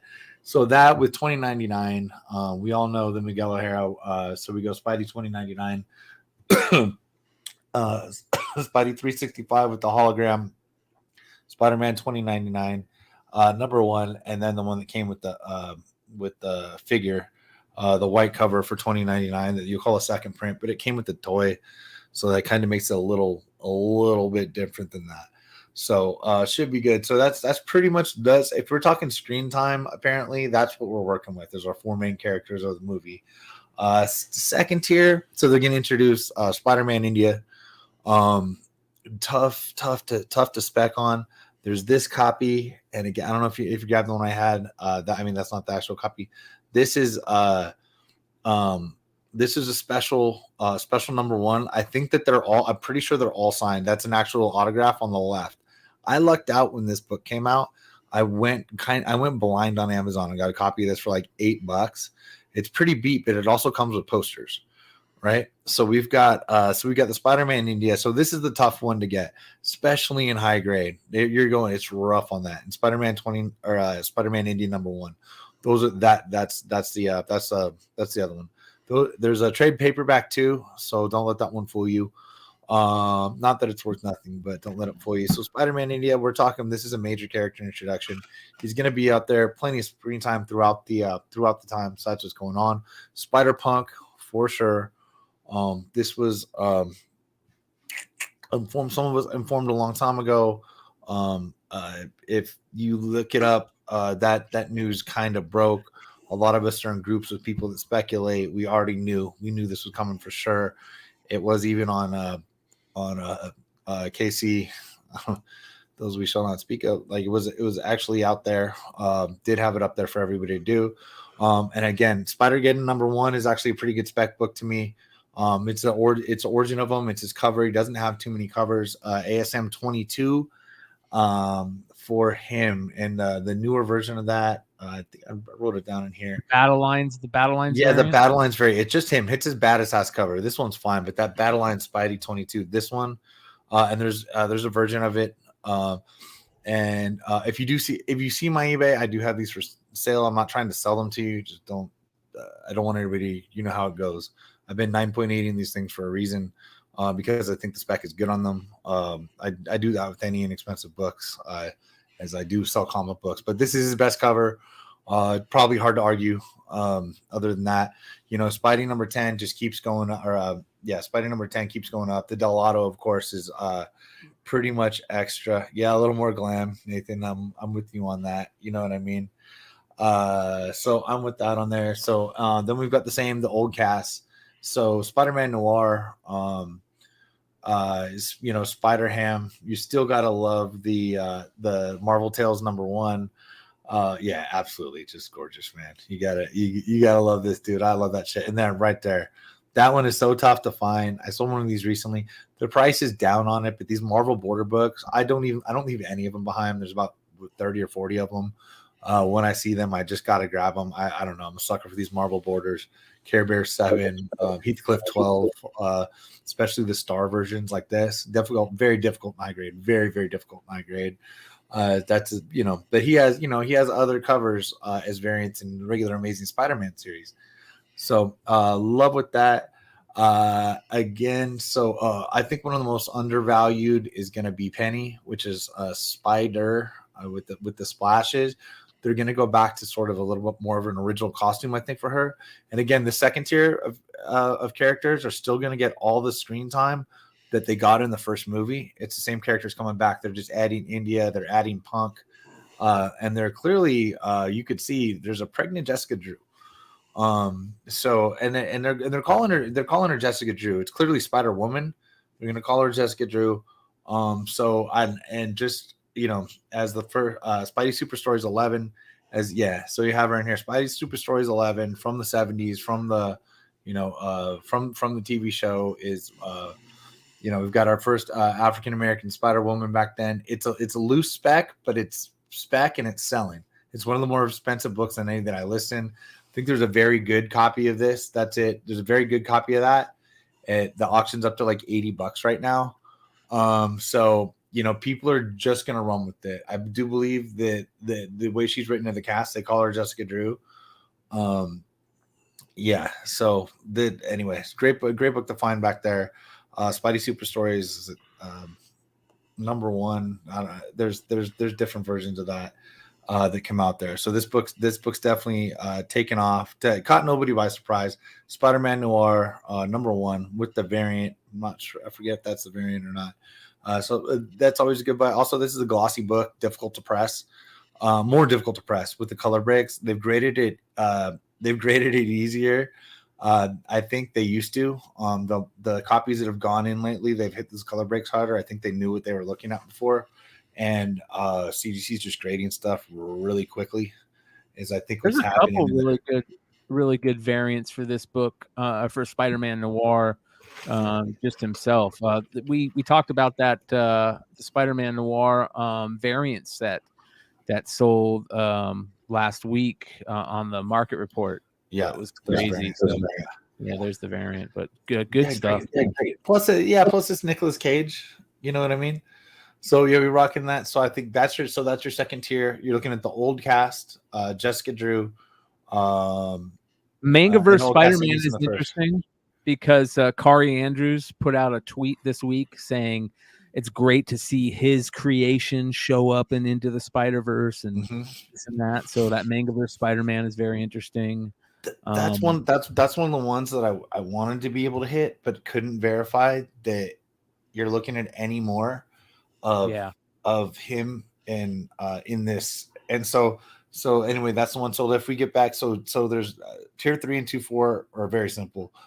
Tier 3 is whichever one of these characters and however many of them that I didn't just name or that weren't in the other movie are going to get 5 minutes of screen time, because there's going to be at least a handful of them. The Mangaverse one that I would think that they would do, considering I don't know, the state of what is so beloved right now. You know what I mean, with manga kicking ass all the time. So that was a high spec character. That's a high spec character for me. And whatever is going to take, that doesn't mean they're not saving him. Whatever is going to take off, I think, in the future, I really do think this is a great investment character. Did not list the books and everything like that. Same with the video game characters, because we all know the video game speculation crosses over and everything like now. And so any of these characters, this one I think might be. I can't tell you for sure. Can't verify. Whoever gets the 5 minutes, whoever gets the 5 minute of fame, we don't completely know. And then we're going tier 4, which is everybody else that you saw on that freaking promo. Another 100 freaking Spider-Man. Okay. Because there's seriously like probably 85 or something like that they tried to show. Spider-Hulk. That's interesting. Yeah. Interesting stuff. So, and this is how it goes. Whoever, I do think I definitely am big on Scarlet Spider as well. Yes. Yes. And as far I know, people want to say speculation dead, blah blah blah. The thing about the speculation that's not dead, I'm sorry, going into the future is Spider-Man Spec. Spider-Man Spec is a decent investment. Now, like that Edge Spider-Verse 6 or whatever, people trying to pay $1,000 for 98. I don't think that's a good investment at all. I do think individual actual like first appearance are, I don't know, maybe it sounds contradictory or hypocritical for me to say that, but yeah, going with everybody in there, those are the main things. So you're looking at the people who are here to stay, looking at people here to stay. Then you're looking at who's still here, and the couple people they're adding for sure. And then we get into who's next. So yeah, that's I think that's where we're at. If you're still buying into the Spidey stuff and buying into the Marvel stuff, and we got 2 more of those movies coming, and animated or not, the kids are gonna be into this. This is a new generation of shit that we're trying to spec on. So I think the Spider-Verse spec is way more fun spec than trying to figure out the next DC villain, like or Doctor Doom. Nobody can buy that. The villain is Spot. The villain is Spot. Yeah, the villain Spot. So the Spot is doing it. And Spot's he'll be here for 2 movies at least, 2 of their movies. He's on with all that. It's a natural guy that they can also a character that wasn't used so completely that he can't be used multiple times or jump into different universes. So, or I don't know. They don't have to limit his character. And I'm sorry, I meant they can jump into different universes. This guy is the key to all the crossovers and stuff like that. So Spot is going to be on there. This Bagman Spider-Man stuff is so funny because people are talking about it and like it's going crazy. If you look at that book Spider-Man 258 is selling, right? Mm-hmm. But do we really think that Spider-Man that is going to be one of the characters that isn't just a 5-second character? Were there 2 different? I think there were 2 different versions of him in just that trailer, though. Okay. And there's Bagman Spidey, which I think the 258, and I think maybe Bombastic Bagman becomes later. I'm not exactly sure. This is already like a black costume key though. Yeah, so it's already got the crossover. So this book was already a valuable book. Yeah. Like honestly, you guys ever see that in a bin? No. That's just been gone our whole life. Yeah. But it's selling for a decent amount. I mean, it sure is. If you can get $15 or more for this for a raw copy, that's not great. Hey guys, in this I'll buy it 15. In this cartoon you guys keep talking about, is the real Spider-Man Peter Parker in it at all, or is like he was in the first one. I mean, cool. Are we gonna talk about the Spider-Man that's actually gonna go up in value in 15 years? Yeah, I get it. I understand. And here's the thing. And I think all the ones in the tier characters Sean's right about, those are characters that have already had stories outside of the Spider-Verse and other things. But if you're fucking specking on Horse Spider and fucking, shit like this, you guys, you need to quit speculating because you're going to fucking lose your house, among other things, because you suck at it. It's just the fucking truth. Like, if you're like the Indian Spider-Man, the punk Spider-Man, the Noir, like the tiered ones, all that shit makes sense. But there's only one fucking real Spider-Man. It's Peter Parker. That's the only way it'll ever be. Miles Morales is a cool character, but Miles Morales will never be fucking Peter Parker to his level. It will never, ever happen. It's going to piss people off, but it's the fucking truth. Trey, what do you think about the rumor? What do you think about the rumor that at the end of the Spider-Verse series, the movie 2, they're going to utilize that to bring Miles over into the real MCU. It wouldn't surprise me a bit. I think that's it. Mark you my said, words. you also said I said 15 years, dude. 15 years. Miles is a good fucking investment. Like, he ain't going anywhere, dude. He's definitely not going Peter anywhere. Parker's an OG Spider-Man, man. There's a from the video game kids to younger people. Well, Miles is a legitimately real character. Stop. Listen, man, I'm sorry to cut you off, Sean. Listen, bro. Like, and we talked about this, Trey, before. There are kids right now that don't even know Spider-Man is Peter Parker. And the only reason why they know that, is because of the Spider-Verse. Their Spider-Man is Miles Morales. Just like there's a generation of kids whose Green Lantern is John Stewart and not the other guy. You know what I'm saying? Like, when there's more Miles Morales costumes than Peter Parker's on Halloween, we'll have this conversation. But it ain't gonna happen in our lifetime. I'm just going. I guess it could. There's crazier shit to happen. But Peter Parker is Spider-Man. Miles Morales is an ultimate Spider-Man that's being shoehorned into the main universe for political reasons. Like, that's the only reason that we're having this multiverse shit, is to get one. I talked about it. One character is the multiverse. Is this multiverse that wasn't popular 10 years ago is now happening now to get one character over into the MCU? That's a great question. Which is Miles? Is there another character in the Ultimate Verse that we can say that they have done that? Chat?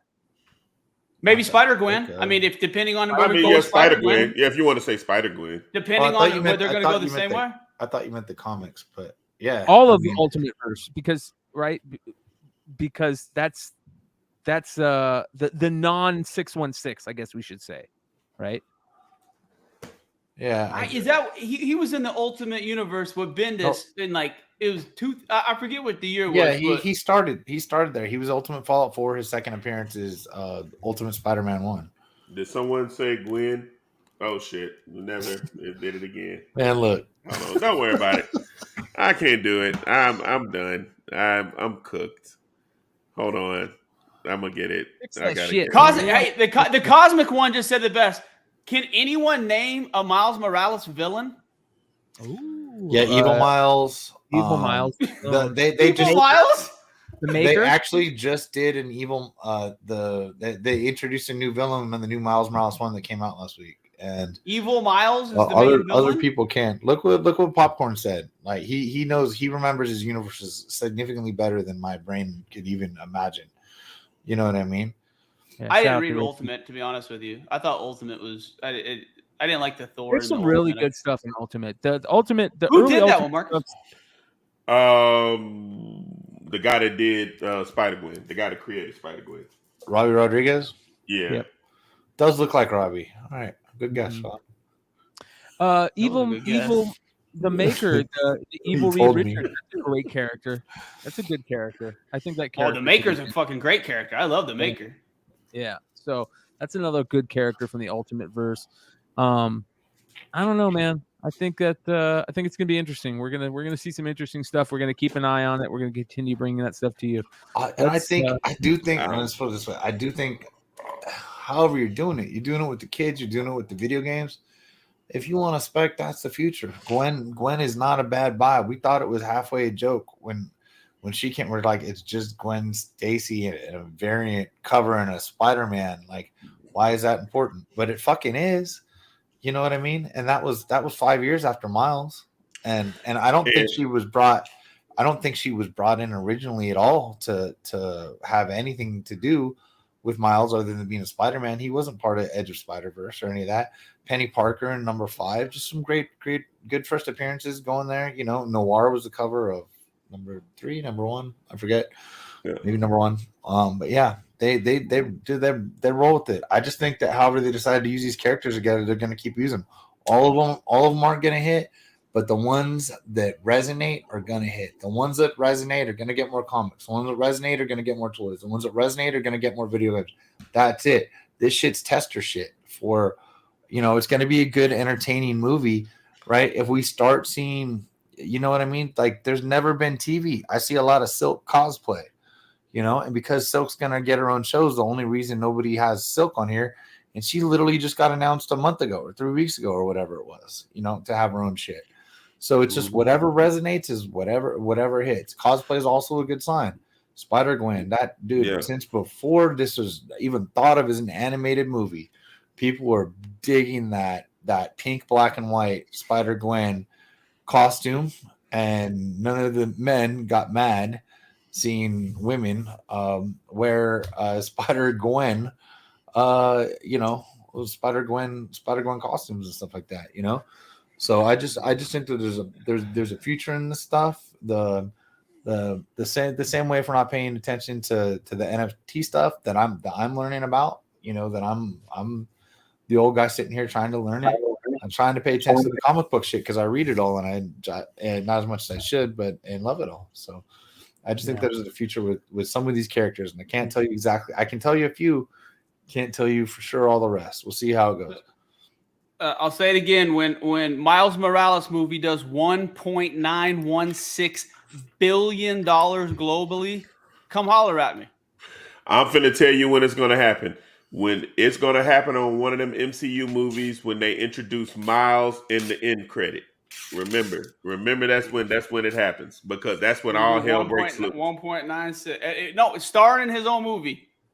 As Spider-Man. That's going to do 1 point. So you're telling me Peter Parker, the movie's Peter Parker, and you're going to pay for it, and then the last 30 seconds is going to be Miles. All right. That's it. You know what I'm saying? Hey, listen. Here's what I say. And if you go back to what Ghost Lotus, it's in Ghost Lotus said something a little bit further up. He said, man, I just had it, and then I started. You know, this thing I love about the chat, because the chat is just going crazy. Right here, Marcus. I asked my little cousins who Spider-Man is. And here's another thing. Peggy Carter ain't fucking Captain America. All these people that if you're speculating Peggy Carter and selling that book, you're fucking stealing from people. Yeah, I'm not with you on that. Like, I believe Peggy Carter is not Captain America. I'm with you on that 1,000%. I think that, you know, Peggy. Someone said F. Ferg said F. Peggy Carter. Yeah. Well, I'm not going to say F. Peggy Carter. Peggy Carter's got a live Marvel Cinematic Universe appearance, and Miles don't. That's because they know that Miles is coming. I'm telling you, Miles is coming. Like, even like, I'm gonna be honest with you. It's the most obvious fucking thing that exists in comics. Miles is coming live one of these days. Just not Jaden. Oh, it can't be Jaden. No, it can't be Jaden. No, it doesn't have to. I mean, here's the other thing, and it's been mentioned. Miles is Puerto Rican and African American, correct? Yes. That's the ethnicity, the breakdown. So he does not need to be all black. I'm gonna tell you that right now. Do not go grab just a straight black kid. Go find somebody that is biracial, and, you know, make it true to form. Like, don't just make it like, you know, Amen. Tom Jenkins is you know, Jermaine Jones is Miles Morales. You know what I'm saying? No, I need a Vasquez at the end of it, or you know, Villanueva, you know, something like that. I mean, you know, it's like, it just makes sense. And I ain't trying to be funny. I mean, I'm being serious. I mean, that's being a legit deal. I mean, do you think they're gonna go that route? Because I don't think they're gonna go the Puerto Rican route. I hope they do, man. I hope they do. I really hope they do. Keep it true to form. Like, keep it true to form. You know, love the character because of what has come out, what that character is based on. Well, that's why we love the character so much. So not a Scotch-Irish guy like me. I probably should. No. The last thing I want to say about the Spider-Verse is an open and are the kids going to be able to buy tickets, or is there going to be a bunch of fucking 43-year-old grown men watching the cartoon? Oh, yeah. It looks like there's going to be more grown-ass men going to watch. I'm 44, but yeah, I'll be there. Oh, you already know. Look, I knew what time it was. When I seen, you know, they got Black Panther, and then you knew the movie was going to be about the girl being Black Panther. So, you know, you go to the movie premiere, you see a bunch of little girls, you know, doing all the little Black Panther stuff. But I seen this one fat dude in a Black Panther outfit. The boy looked like Snack Panther. I ain't gonna lie to you. He looked like Snack Panther, and he was in line waiting for the movie with everybody else, and he had mask on. He was committed to it the whole time. I'm telling you, it is what it is. So you're gonna get the like Miles Morales is a teenager. If you are 35 and you show up to this movie theater in a Miles Morales outfit and a hoodie on, you know you need your ass whooped. Shit, there's two guys in the chat that might do it based on what I've seen. Hey, speaking about people in the chat, 116 live watching right now, you guys. Let's go. Thank you so much. Hit those like buttons, you guys. That helps us out immensely. People are right. Miles is on the rise, and that's not what I'm debating. But I've literally saw people in the Discord saying that they're going to kill Peter Parker off and make Miles Morales the main Spider-Man going forward, and it's just not going to fucking happen. And even with the original Miles movie, yes. like you're in contention with, dude, like that last Spidey. They fucking brought all three Spideys back. You know what I mean? That shit. And you know what? I'll be honest. I didn't like it as much as almost everybody I know liked it. But I thought it was good, and I understood why they liked it. I can't tell you why it didn't hit me as hard as it maybe it should have, because I'm usually the guy that likes everything as far as the movie shit goes. At least I find a way to be entertained, to make my $17 worth my 2 hours or whatever the hell. Yeah. And but like, you know, that's a whole universe we're seriously gonna build. That they're gonna build. So, you know, it could be 20 years from now before you build that up, before you have three different actors end up being Miles. You know, it might take that. And in 15 years or 20 years, maybe we get that. Maybe I'm sitting there at 64 years old, like, holy shit. This is kind of like when they brought all three Spider-Men together when I was a young whippersnapper in my early 40s, you know? Well, here's my point. Here's my point on this. And to your point, Trey, to a degree, I'm gonna say this. But more so along with everybody else is saying. This man, bro, they have integrated Miles from Disney, from like even the little kids, Spider-Man and his amazing friends. Well, I don't know what his name is over there, but they are integrating Miles and Gwen on everything because they are getting ready to tell you they are graduating Peter out. Not that he's going away, but they are making their primary focus this Miles and this Spider-Gwen and this, because these kids are consuming this shit at an alarming rate. So that is why I'm saying, will Miles ever be Peter? No, but we know Peter. Like, I knew Peter. I grew up with Peter Parker. My 12-year-old son upstairs, if you ask him who Spider-Man is, he's going to tell you Miles Morales. He knows Peter Parker, but he's like, oh yeah, well, that's your Spider-Man. My Spider-Man is Miles Morales. That's what he's going to tell you. And he's not wrong, but I'll say this again. You can look at the Comic-Con charts. The Miles Morales can't keep a series going past usually episode 14 before it gets canceled. How many times have they rebooted it? We just finished like 45 or something. Okay, and they rebooted it, correct? Issue 1 came they out reboot everything, though, dude. They rebooted Spider-Man. I'm just saying, though, but I mean, we can't even name a Miles Morales villain. None of us can. None of the four of us right now can name a villain of Miles Morales, other than Evil Miles. But you know who whatever could? They said. But you know it's easy to remember. But you know who could? That 12-year-old kid upstairs that's asleep. He could tell you a Miles Morales villain because he watches it. I don't watch it. I can't tell you nobody outside of Miles Morales. But you could watch it. But if there's not one, I mean, is there one?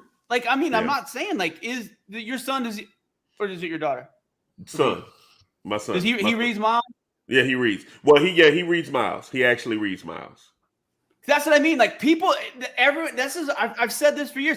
Everyone loves the idea of Miles Morales. Now it's for years. But until that translates to people going and spending money at the comic book store, I straight haven't been reading. Well, here's what I will say. They may not be spending it at the comic book store, but you know where they're spending that money at? Party City. They're spending that money at Walmart when they're buying the little toy because the kid is in there and they see it. They may not be buying the comic books, but they're buying the napkins, the drawers, the socks, the mask, the water gun. If Miles has a buggy, if Miles was attached to a transformer, and that's where they're spending that. But now we need to get them to spend it on the comics because the comics creates the longevity of a thing. But where they're spending that money at right now is, a Miles Morales mask or that hoodie, that whatever.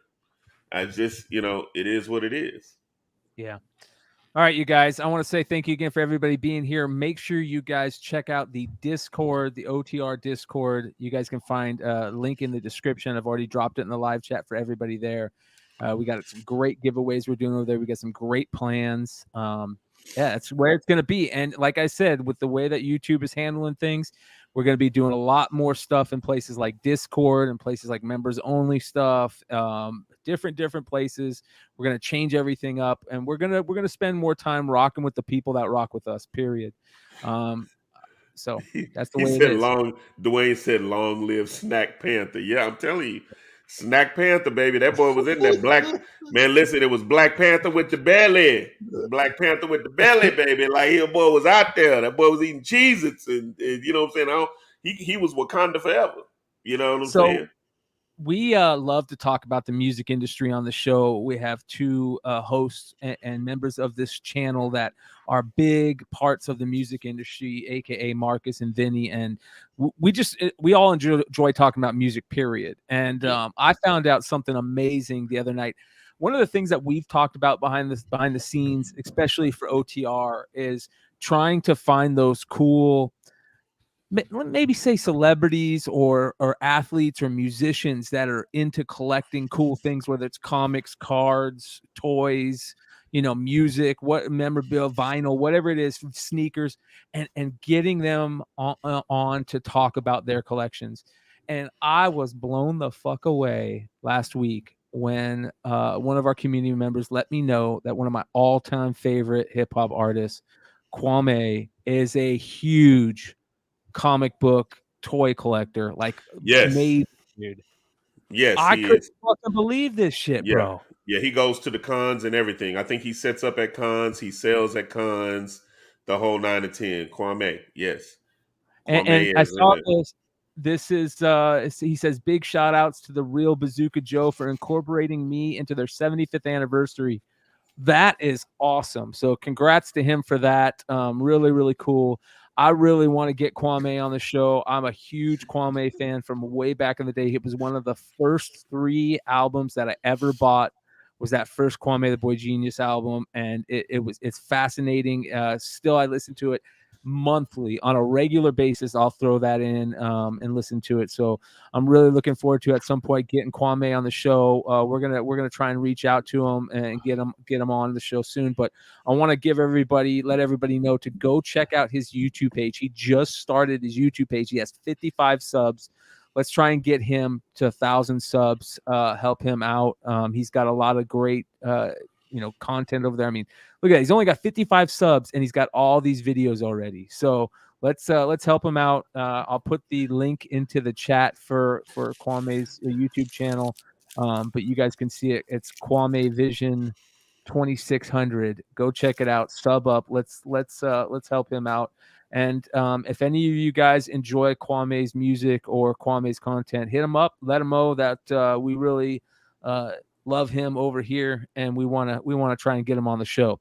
So continuing on, though, let's get into some interesting stuff. So before we get in the market report to end the show, we got a couple things to talk about. We have some interesting action figure drops. Hasbro dropped the final part of their special. They were doing this thing called Galaxy Merch, Bring Home the Galaxy Merch, and the final reveal was 5 new Black Series characters, as you can see here, which is pretty cool. They've got Arc Commander Blitz, which is that top left. They've got a Boba Fett vintage and then a Boba Fett the comic art edition, which is awesome. I love that. And then they've got a Scorch figure and finally a Black Series Gamoran Guard, which looks badass. So if you guys are fans of the Black Series, here's 5 new figures to check out. Love the middle one. That comic art Boba Fett is badass, but I love this one too right here, this Arc Commander Blitz. I always thought the ARC Troopers to me were the coolest fucking characters, man. When they first showed those ARC Troopers back in the animated series figures for the sequel, the second ish episode, badass. They were so hard to find, the red and the blue Art Commanders, and they sold for so much money back then. I mean, $100 figures back in the early 2000s, which is crazy. So very, very cool. There's also these cool voice changer Boba Fett things, which are pretty dope. So check those out. That also, the starting lineups, you guys, Hasbro Pulse starting lineups. The new starting lineups are coming out. I don't know what to think about these, man. They look interesting. I'm on the fence with those. I mean, even though I think those come with a card. Do they come with a card too? Right? I mean, am I correct on that? Yeah. Don't they have like NFTs or something involved also on this? It's an NFT. I know you get an NFT with it as well. Like you get the NFT of the actual toy that you're buying for your wallet. Yeah. That I know. So they're expensive though. They are expensive, but you can get 20% off with the holiday code, the holiday 20 code. So go to Hasbro Pulse, check it out. They're doing that over there. So that's pretty interesting. I thought that was your phone. Your mic is muted, Trey. Oh, they said Joss got a samurai thing on there. That's actually badass. Yeah. What do you call that? That hairstyle, samurai, is pretty dope. I think that's pretty dope. Is that a guess? He said, "Yeah, samurai's dope." Well, that's what he called it. That's what he said. That samurai style. Yeah, that's the old hashitashi. That's the old hashitashi, baby. Yeah, we out there. Are there chases or anything? Yeah, I think there is. We'll have to get a little bit more into that over the next couple of weeks. We're gonna get some of the crew from CAS Grading on the show. I'm talking to them right now, so I'm really looking forward to get some of those guys on there. These guys are just doing some really, really cool shit, and I thought this was interesting. You guys know I love to talk about the bootleg figures, and one of the most famous bootleg figures of all time is this Uze Turkish bootleg Star Wars figure, which is obviously not in Star Wars, but this is a beautiful version of it from 1988, Turkish bootleg Star Wars figure, Uze SB Products. And very interesting. So thought that was very cool. Shout out to CAS Grading. Great company there. Our channel, one of the segments that we had last week that I'm dropping as a clip immediately following this episode, we talked about some really, really cool stuff. We talked about non-major Force Sports trading cards. And one of the things I saw from Probstein this week is very interesting. Check this out. This is very cool. When Rocky came out in 1976, I was 7 years old, and I was really into all the Rocky movies. I thought they were awesome. And what made Rocky, for me, great was Apollo Creed, Carl Weathers. And they wrote this character in mind with Muhammad Ali in mind. He had Muhammad Ali's personality, he had his flair, and it really was the difference maker in the movies. I mean, Sylvester Stallone is great, but without Carl Weathers playing Apollo Creed, it's just not Rocky. So this item came across my desk today. I thought it was really cool. I'd share it with you. This is Carl Weathers' True Rookie. There's less than 15 that exist. I actually have never seen the item before. And this is 4 years before the movie Rocky came out. He played professional football. Less than 15 exist. It's an awesome item. Go for it if you're a big Rocky fan. And Carl Weathers is... I've never heard of that, ever. I didn't know that Carl Weathers played professional football. I knew that. I did know that. I mean, because he's Action Jackson. Before this, I knew him as Action Jackson. So, but I didn't know that he played professional football. But that is a huge ass card. Well, it was probably team issued, right? It was probably team issued. It's actually right here. I'm going to show it to you guys. He played in the Canadian Football League. So here we go.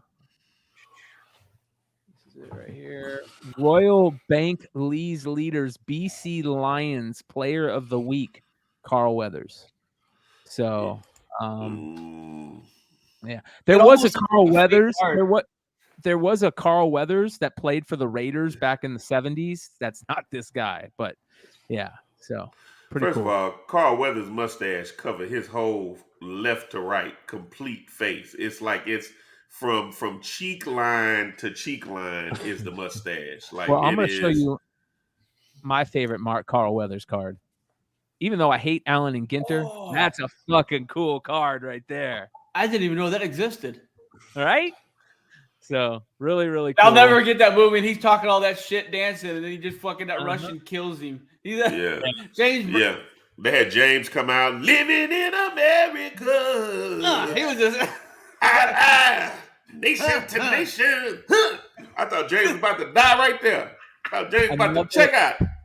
Another interesting thing from those non-major force parts trading cards, we all love the Sandlot. If you don't love the Sandlot, there's a fucking problem. And we always wanted the Sandlot trading cards. Now, they did some of them for Topps. I forget what they did. They did these, I think it might have been Archives one year. They inserted them. They were rare. But there is, of course, the character that played Porter has an IG. It's called Hambino Athletics, where he sells shirts and stuff. And this is pretty cool. Check this out. Let me show you this. Wow, what are you doing? I am signing these baseball cards. Oh, for who? For you. I will be including one of these bad boys in the next 20 orders. Just like this. Once again. Happy holidays. He hasn't aged in fucking 30 years. He's still the fucking Hambino. Dude, I love it, dude. So go check out his you guys can get his merchandise. It's so cool, man. I love that shit, dude. Man, I grew up with the freckle-faced kid that looked just like him named Mikey. Yeah. And when we were like 14, my little girlfriend was like, man, you're getting popular. She's like the Sandlot Ladybugs. But he was just like, fuck you, Carrie. They talking about Carl Weathers got that Whisper stash. So there's an R&B group called the Whispers. And it comprises of two brothers and two best friends. But if you get a chance and you guys go pull up the Whispers, you will see that there's two twins. The two brothers, they're twins. Their mustache literally is like this. Like it literally, you think Carl Weathers has a stash. It is literally a mustache. Go look up Rocksteady, the Whispers, and you will see a real man's mustache from the 70s. Like this is shit of legend, bro. Wow. Like you could tell Carl Weathers had that mustache since 13, bro. Back in the 70s, you know they had it. Let's jump from a man who has a massive, great mustache right there to a man that probably can't grow one. Shout out to the Great Curator on IG. If you guys don't know who the Great Curator is, the Great Curator is a very interesting card guy that's all into Marvel and Disney cards. This is the Great Curator right here. He's very popular. He's very interesting guy. And we talked about this last week during the market report.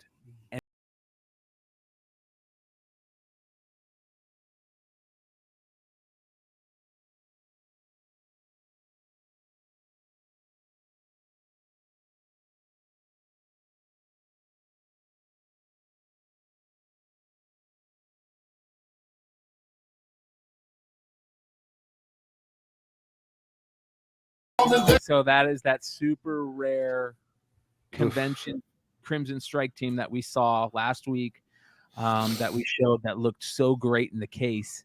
He was the guy that bought it. Beautiful, beautiful set. So cool the way it's displayed. So shout out to the Great Curator for that great, great buy right there. It's very, very cool. He could probably grow a mustache. Just might take a minute. Nah, he can't grow no mustache. Here, back up out of this right quick, and go back. Was that Brett? No, don't exit. Was that Brett the Hitman Hart at the top? Am I tripping? He's a huge wrestling guy. Yeah. Oh shit, that is the Hitman. Yeah. Bretman hit some branches on the way down in his later years. Oh, he's got a mustache. What are we talking about? There it is. That's what I just said. I said, no, he's got some spots. He got a. Man, Great Curator can grow a mustache. I didn't connect till I was like 30. That is dirt. That is dirt on the Great Curator's upper lip. That is dirt. I don't know what that is. That I don't know. It's got to be intentional. Can't just like grow in like Joe Dirt, little white trashy. Man, listen. Next, I'm sorry. I want to talk about probably one of the rarest tickets that you're ever gonna see. You guys know we love talking about ticket stubs around here. This is so amazing right here, you guys. Disney fans can geek out. This is the first ever Disneyland ticket that was ever made, ever used, and somebody kept it. That's fucking crazy. That is one of the craziest things I've ever seen, dude. It says admit 1001. It's punched $1 it costs to get into Disneyland, and it's It used to be ride. It was ride tickets. Man, it looked like Walt Disney got them tickets from Dollar Tree, baby. Like he just went to Dollar Tree and got them tickets, and yeah, y'all, hey, we trying to keep it cheap around here. Dude, the tickets look better. They're just $200 now. But yeah. Hey, it includes unlimited rides, and if you're there for like 14 hours, you can get on at least 3. Another shout out to our boy Josh, International Comics. He put this up. We've been talking about the M&M stuff lately a lot, and I thought this was really cool. This is gonna be a little lead-in. This is not even the best foreign comic you're gonna see tonight, you guys, but it is a cool foreign piece. Did he just get it from Brazil, or is it actually foreign? It says he says it's not a foreign pickup, but I did snag this from Brazil for about $10. So, but does it have the Punisher comic inside or not? It says. I mean, I know it's supposed to, but if that's if it's not in there, it's worth about $10. It is on the inside. Yep. So it's worth an M&M photo. Well, this leads us into he's so terrified. I didn't realize he did a cringy cover with the fucking Punisher tattoo and him flexing and shit. Like it's in there. Yeah. Double XL. Here. Yeah, I know. And then you go do the fucking magazine. Then you go do a cheesy ass cover like this 10 years later.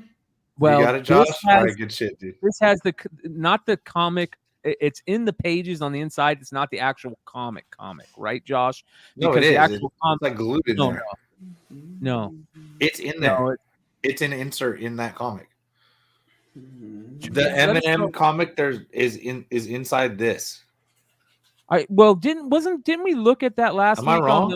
On the market report, somebody had sold the insert pages cut out, and they look like magazine pages. Like they printed them in the magazine, but it's not the actual comic. Josh, let us know if it's the actual comic inside or if it's just the comic reprinted on magazine. He basically said it's not. Yeah, it's printed on the magazine pages. Exactly. Yeah. So what did they sell for last week? I forget what they sold for in the market report last week, but they sold for a grip. Somebody actually cut the pages out and sold them for a grip. So very interesting. But let's get into the market report, you guys, this week for December 14th, 2022. Starting off with a very interesting foreign book. We talked about the actual book last week, a very, very rare Donald Duck book. The Walt Disney Comics and Stories number 69 is the one on the right. And the one on the left is a rare Argentina edition of that. But look at the difference, you guys. The American edition has a bop gun. The Argentina edition has a real 6-shooter.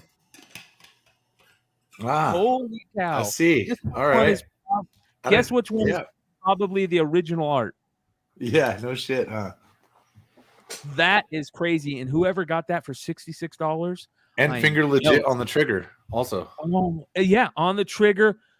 That is awesome. And Josh, I want one of these. I need you to find one of these for me ASAP. I want this more than that other Mike Tyson book. Like, this is a cool thing right here. I can't believe that they changed. Not only is that's guaranteed that's the original art. Why would they? They would tell him to change it. Carl Barks to change it to a bop gun. Argentina, they don't give a fuck. Palo Donald. Pato. Pato Donald. Yep. All right. How awesome is that? This is one of the coolest things that like I haven't seen anything like this in a long time. This cool, absolutely amazing, very, very cool. So Donald got the blicky, about to shoot his own lip off. Right, to get to the mosquito, he about to shoot his own face off. Yeah, this is what it looks like full, so you guys can see. Badass, man. That is awesome. Oh yeah, there's the art. Oh Yeah. yeah, that's Look at that. Triggering everything. So I want one of these so bad. I want both of them.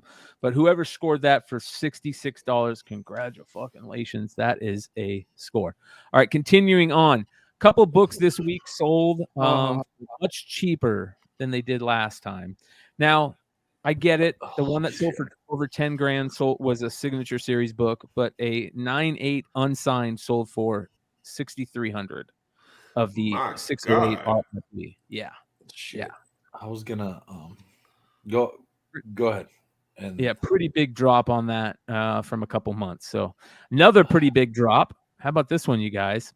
Wolverine #1, the J. Scott Campbell Deadpool Wolverine variant, sold back in November for $17,000. Another one just recently sold for $8,800. You guys, look at that drop. It is the exact same seller for all. There's the exact same seller for all those Jim Lees. Exact same seller for these Wolverines. Check your Hangouts. And shout out to Martian. All right, so I did discover this Flipside crew on the Wolverine ones, and shout out to Martian Manhunter. We all know him, we all love him, we all follow him. Who brought this up to me, and I literally forgot to forward these to you, Brian. The same seller, every single thing that you just showed has been sold by the same guy. Wow. And they do have different serial numbers. So there's that. So shout out to Martian, and and also shout out to Dino, who found the being the same seller on the Deadpools. But yeah. That is not. So it's our boy Martian that sent these to me, and he circled on there, and I literally saved them this morning and forgot to forward them. So this dude, my theory is this guy is just one of those ridiculous modern variant guys, kind of honestly like some of us, but who did a better job picking up better books, maybe. And so this is what's going on. But they have different seal numbers, so something's up, different pictures, different seal numbers. So I don't know the deal. I think it's maybe just one of these variant guys that just kept hoarding these things. And that's what's happening. So I don't know. I don't know if he sold one for 17 and one for 9. He probably did. He probably is not too mad at 26 grand for 2 of them, considering if he's had them for a while. Yeah. Well, I know Mercenaut has one of these, so I bet you Mercenaut ate in life right now. He just took a major hit, so it'd be nice. He didn't take a hit. He just lost potential. Yeah, so make a lot of money. He's in it for much cheaper. How much did he buy that raw for? I forget how much he said it was, like $1,000 or something. Yeah. So shout out to Mercenaut, one of the OGs. All right, you guys, let's move this forward with some cool market report stuff. I am loving trade paperbacks and omnibus sales right now, and there's some really cool ones out there to keep an eye on. I love this Freddy vs. Jason vs. Ash trade paperback, and they sell for quite a bit. So the regular comics sell for quite a bit, but $100 for a trade paperback is pretty nice. Be on the lookout for those. You got to start looking at your trade paperbacks in your bookstores, your used bookstores, stuff like that. Love that pre-code book in the middle, that Astonishing 30 famous eye laser shot. Love the cashed eyeballs. Who doesn't love that? And it's sold for over $1,000, $1,065 on 9 bids raw. And then a 9.6 Strange Academy 1 Opania 1 in 50. The Breakfast Club sold for $455. So I would have probably loved to have been on that and on that one. That's a cool book. Next, the Comic Shop News number 255 early Spawn appearance sold for $60, you guys. Yeah, Comic Shop News 255 from 1992, predate Spawn number 1, $60. That got sniped very quickly. And a Pop Kill number 4, the original OG Adam Hughes Pop Kill, sold for about $500 raw from Britain. That Death of Superman 30th anniversary gold foil from Big Time Collectibles is still selling for over $1,000, you guys. That was a $150 buy-in, and they are on the regular selling for $1,000. There's only 9/8. There's only so many of them. I want to say, I forget how many there was, but only a couple hundred. But yeah, that was a big deal back in the day. Of it was like that second thing to hit around the C2E2 acetate that a lot of people got angry about, but it's still selling for a shitload of money. So how about this one? A G.I. Joe Real American Hero number 53, the famous Snake Eyes 25th anniversary Marvel border, a 9.8 sold for $72. It'd be instant purchase, man. 72 plus 82. So $90 with shipping, but still 10% California shitty sales tax. $100 I'm still in. Classic Mike Zeck cover. Shout out to our boy Nate. Trial by Gods was talking about this on Monocomic Mayhem a few weeks ago. And then our boy Stein had a Stein mystery pack sale, and one of the major books in there was this Forgotten Realms Homeland #1.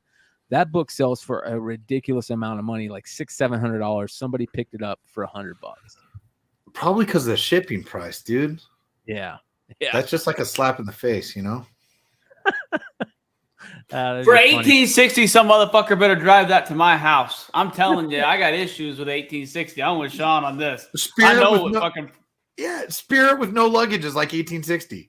Yeah, that's what I mean. Like, they can drop it over my house if they have to on something, but for 1860, fuck you. How about a first printing of Saga for $89?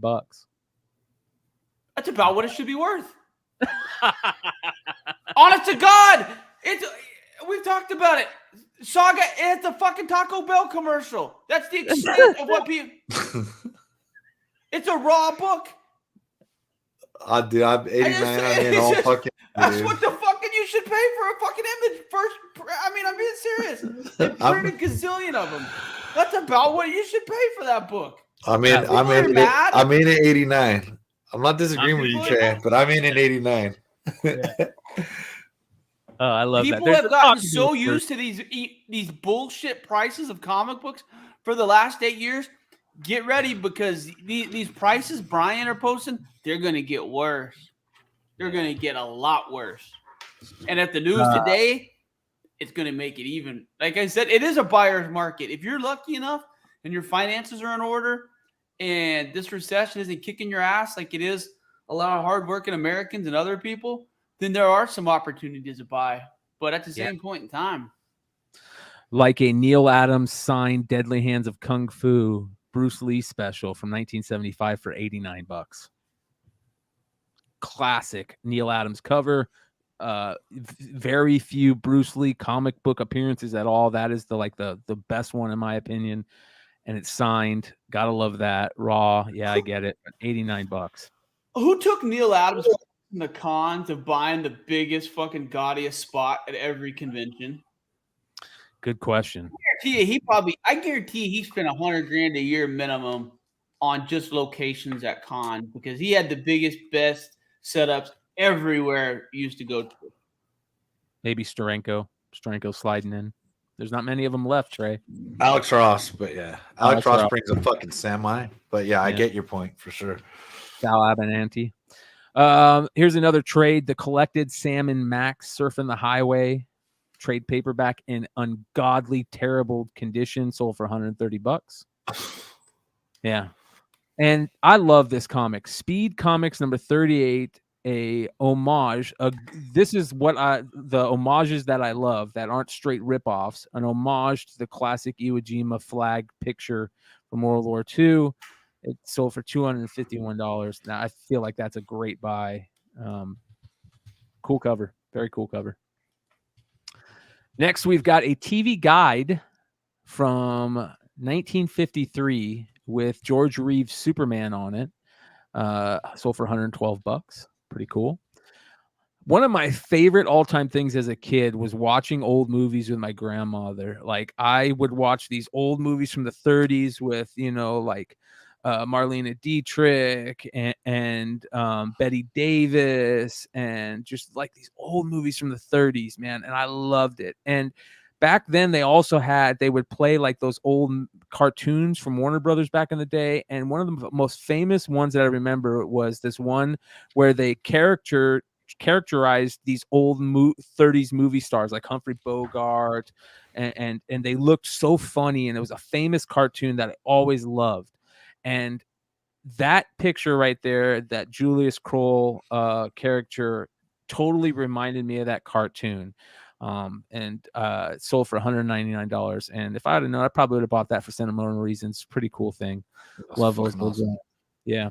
A Nintendo Power signed 7.5, or a CGC, not signed, a CGC graded 7.5, which is the Nintendo Power number 6, the very first J. Scott Campbell artwork when he was 13. They did it like a 6-page write-up on him, and that it is taking so long for CGC to grade magazines, you guys. Like up to a year or more, people have been waiting for magazines. They're kicking out comic books in 2 weeks right now.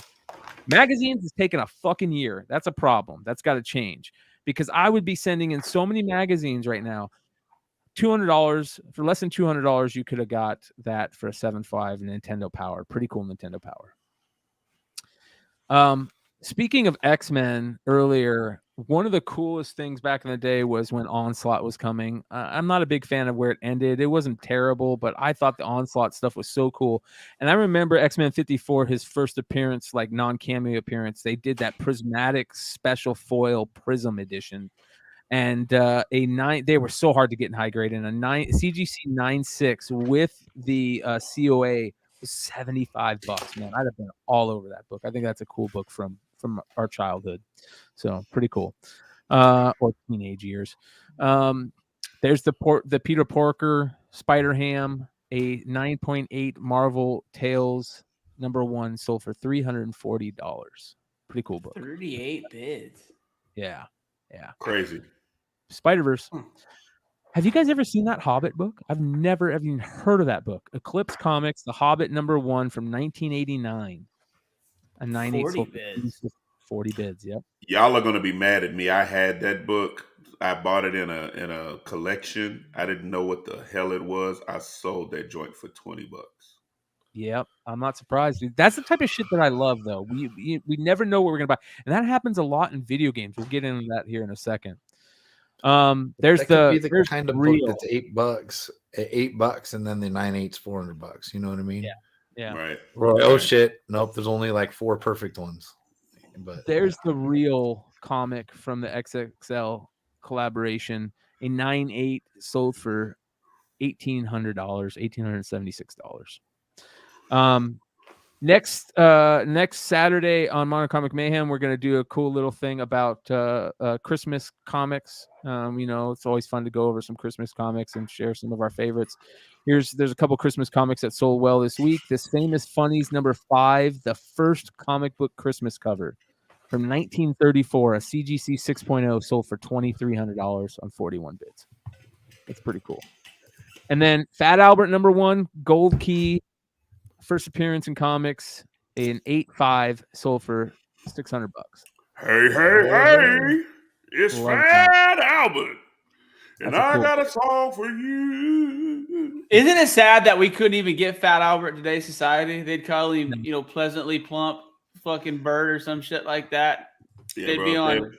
That's that. If you call somebody Fat Albert, and let's say you had a kid at school and he was cool, like, yo, man, everybody called me Fat Albert, and then everybody, bro, you will not call him Fat Albert. Go to detention. Yeah. I would love to see some kid just, hey, sit your ass down, Fat Albert, and just see what they'd be on fucking CNN and Fox News. There'd be helicopters and shit. Mush mouth, abada go bada tubada stobada. Like yes. Yeah. That's what that. I didn't realize that first came out on. It was a Bill Cosby creation. Yeah. It came on him, Fat Albert, and Bill Cosby had another one called the Brown Hornet. And I remember the Brown Hornet. You remember the Brown Hornet, and so and realistically, I think somebody was talking to Bill Cosby when he talked about the Brown Hornet, and I think they were saying that he got the idea, not necessarily the idea, but like he got it from just wanting to have I guess a black superhero, you know what I'm saying, in those days, and then the spinoff of the Brown Hornet, like overseas, like people were taking Banana Man. And they were, and if you look at Banana Man over Brown Hornet, it's kind of like some similarities there, even though Brown Hornet was before Banana Man. I was making sure that the Quaaludes weren't brown, and that's what he was. Yeah, this is the album. This is the album right here where Fat Albert first ever. You can. That's one of those albums you can look at his face and you can hear it. You That already dude- know the noise. Oh. Yeah. No, that's like what a woman's looking at. He makes that face, and then that's like Drops him it in his disappearing and drink. falls asleep. Yeah, He's that's telling a pudding pop. He's telling a pudding joke right there. You can just no. tell. In this picture right here, where he's pointing and his face is down. The last thing a woman sees, that- dude, is right there. No, right here is the gotcha, bitch. That's And all of a sudden, he just fades away. She wakes up going, "Ow!" Yeah. You just thought that was Kool-Aid. Yeah. Nah, man. Shout out Bill Cosby, man. You know, that's my. Shout There out you to go, my guy. Trey. Man. He did a lot Another of good shit. skill on your Wonder Woman steampunk variant. $2,000 sniped. I got. I wonder if some of them. JG Jones has any idea this is happening. I really feel No. like I should message him. No, none. It's, you know what? It's out of all those steampunks, and some of them are corny as shit. Look at Batgirl. Everyone likes the Batgirl, but look at her face. It's literally the worst face of. I can't tell you how bad. This one's. I like this one. It's a little steampunky. It's a little risque. It's not too pervy. It's not like these fucking Adam Hughes variants people are fucking proud of. I don't give a shit like what people, don't be my thing. No, don't be $10 comic cop, bitch, about why people spend their money on rare stuff. That's not a key. That's not this and that. I don't spend your money however you want. This one, I just don't. I like it, but I don't see it. I don't see this being one of the top variants like in the history of comics. Listen, And at 2,000 a pop right now, it kind of fucking is. It's like it's top 50 easy at $2,098. And I don't see it. I don't see it visually in that category. That's just a personal opinion. And JJ Jones, nice man. I don't. Yeah, y'all are gonna stop talking about my good friend Adam Hughes, who put them titties on that comic book. And I'm gonna just Jennifer tell Lawrence. Whatever he did, because them titties is out there. See, Adam Hughes said, "Don't hide." There it is. Adam Hughes said, "Don't hide, divide, unveil these titties." Like You gotta admit, give me the one that's naked. I need the naked one. That's friend or not, you gotta admit it's creepy as shit seeing him in his fucking porch all fucking porked up with his mask on, drawing pervy girls. I don't care what anyone says. That's fucking weird. Hey, look, I'm call me whatever you want. Call me old fashioned, but watching guys ain't never fucking had a girl that looked like anything. You look at that motherfucker, he ain't never sniffed a pussy of a girl that he's drawing. And he's outside, and it's just weird. But I have, and I can appreciate that he is taking me back. You know what I'm saying? He's doing a great job. You know what I'm saying? Draw what you can't have, brother, because I can get it. So go ahead and carry on. I feel free to draw away on those kind of pictures, Adam Hughes. I'm so appreciative. Boy Commandos #9, great Simon and Kirby cover with that rising sun flag in the background with the guy coming out with a white flag. That is an iconic World War II cover. A very good copy sold for $127. What about? You know why? Because there ain't no titties in this cover. If it was titties in this cover, we'd have some. We can make some money. Go ahead. What's the next one? Moon Knight art prints by Bill Sienkiewicz from 1981, you guys. That is pretty cool. And early Bill Sienkiewicz art right there. Signed, $162.50. Still no titties in that cover. What's next? I need titties nice in peek, the cover. nice peek. All right. Speaking of There we go. There we go. Damn, check out one All and three. All three. Dave yeah. Stevens got you, dude. Dave Stevens for the win. Them are tentacles, Marcus. Yeah. So Dave Stevens, one of the greatest all-time artists, not just comic artists, all-time artists, period. Getting his love lately. But listen, you guys, you're still missing out because all three of these buys were killer. That Comics Journal 117 is so tough to find. $85. Snipe. Alien Worlds #2, a 9.6. $65 Snipe. And my favorite, The World of Wood, which is Wally Wood, #1. Wally.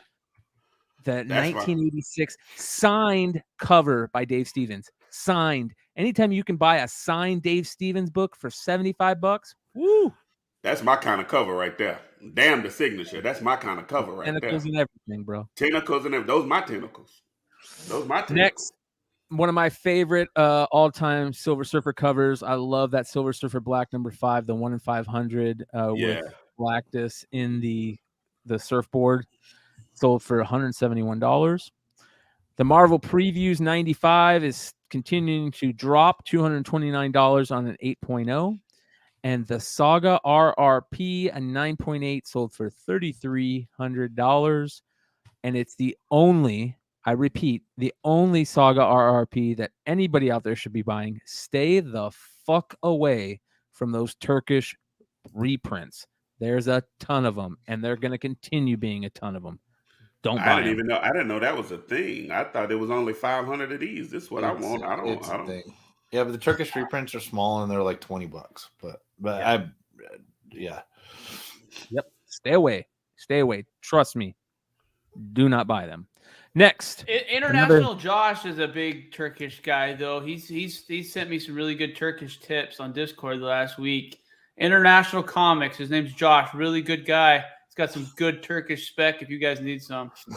Yeah, that's about the only person I'm listening to for Turkish spec. Next, Batman #27, the classic Santa cover. If you guys want a really cool Batman Christmas cover, you guys need to join our Discord and enter the giveaway for Vika for the Batman #33 Christmas cover that he's giving away a 3.0. Just for joining the server and clicking the button. Go do it. Links in the description and in the live chat. Check it out. This sold raw for $711. What do you think a 3.0 CGC Christmas cover from around the same time period sells for? How about Amazing Fantasy 15 1.0 sells for $10,000? I want to know why this guy wasted real estate in his listing to put Uncle Ben and Aunt fucking May. If you're buying that for the first appearance of Uncle Ben and Aunt May, we can't be friends. No, but I can appreciate that he did that because I would have bought that book knowing that, we spent $10,000 on the first appearance of Spider-Man, but Uncle Ben and Aunt May, somebody looked at that and be like, people that don't collect books, I don't want that book. I'm not spending that kind of money for Uncle Ben and Aunt May. I will. Go ahead and give me that book. Let's do it. Speaking of, yeah. Shout out to our boy Vinny, who's always talking about these vinyl cause figures. Man, fuck Vinny. Vinny's dad owns Cause. That's why he tries to get us to buy all this shit. I did some research. Yeah. Did you guys know that they did a Cause Boba Fett play? I didn't know that they did that. That's pretty dope, to be honest. Yeah. Vinny did it. Vinny drew it. K-Dot. $110. Yeah. Next, we have one of my all-time favorite G.I. Joe vehicles. And not only the vehicle, but the figure is one of my all-time favorite figures. It's got this badass way that the gun clips to his leg. It's such a great figure. This is the battle copter, and it was one of those things where it had like those those pull things where you would pull it and it would spin the copter and it would go flying in the air like 50 feet in the air. So much fun to play with as a kid. For $84, man, I'm so bummed I missed out on that. That figure sells for that sometimes alone. Just that figure that comes with it. The Vintage Life magazine from 1957, May 13th. Of course, we've talked about this before. It's got the take on LSD and mushrooms. It sold for $201. And then I talked about this with the guys last week behind backstage. The Scanlon's Volume 1, Number 4 from 1970. Hunter S. Thompson, Gonzo, and Peach Nixon story in it.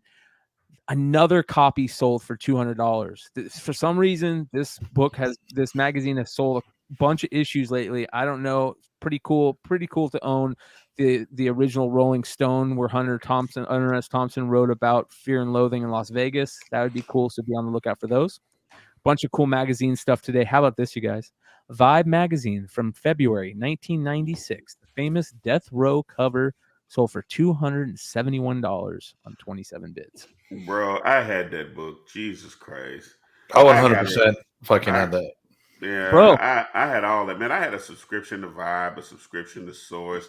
Being in the music industry, you had to have all that shit back in the day because that's, they'd send it and you was able to talk about it, whatever the case may be. Man, I got rid of all that shit, man. I'm so mad, bro. I'm so mad about that. Or a kid in Southern California, you had to have that shit. Yeah. The Source, speaking of the Source, The Source from Volume 3, Number 2. It's got 25 years of influence of Malcolm X on the hip hop industry. Sold for $275.23 bids. Early Source magazines sell for a grip of money, man. A grip. Early hip hop magazines sell for a lot of money, period. But early Source magazines sell for a lot, dude. So that's pretty dope. We talked about a crazy anthropomorphic Pokemon type book in the Almost 10 with Stein last week. So it kind of got me looking. It was a Beckett made book. This is a Beckett Pokemon collector magazine from December 2001, sold for $212. So be on the lookout for those. Those are pretty cool. Next we have some surfing magazines. Surfer magazine, the first issue from 1960 sold for $370. The second issue from 1961 sold for $539. So those are pretty dope. And how about Playboys are worth a ton of money, but I think it would be cool to own the Playboy where Betty Page is in it, right? So Playboy magazine, 1955, volume 2, number 2 had Betty Page in it, sold for $461. Betty Page. Dude, I was in my LCS in Santa Monica, and it was like a random it was lunch, where it was my work lunch, and I'm just over there just digging in the stat, whatever the fuck I was doing.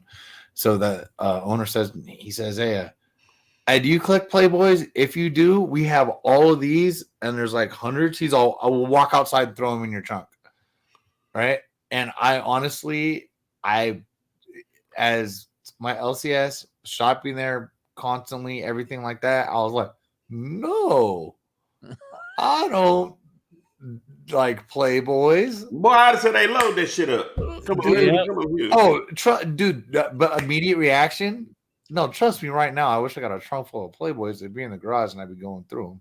Yeah. Whatever wasn't stuck together, I put it on eBay. Hey, shout out to Late Night. I appreciate everybody that's been hitting me up about this. We are unfortunately not monetized right now. YouTube hit us for the non-monetization thing. It's only lasting a week. It should be done here soon. And like I said, if you didn't hear the little speech in the beginning of the show, we are changing things up.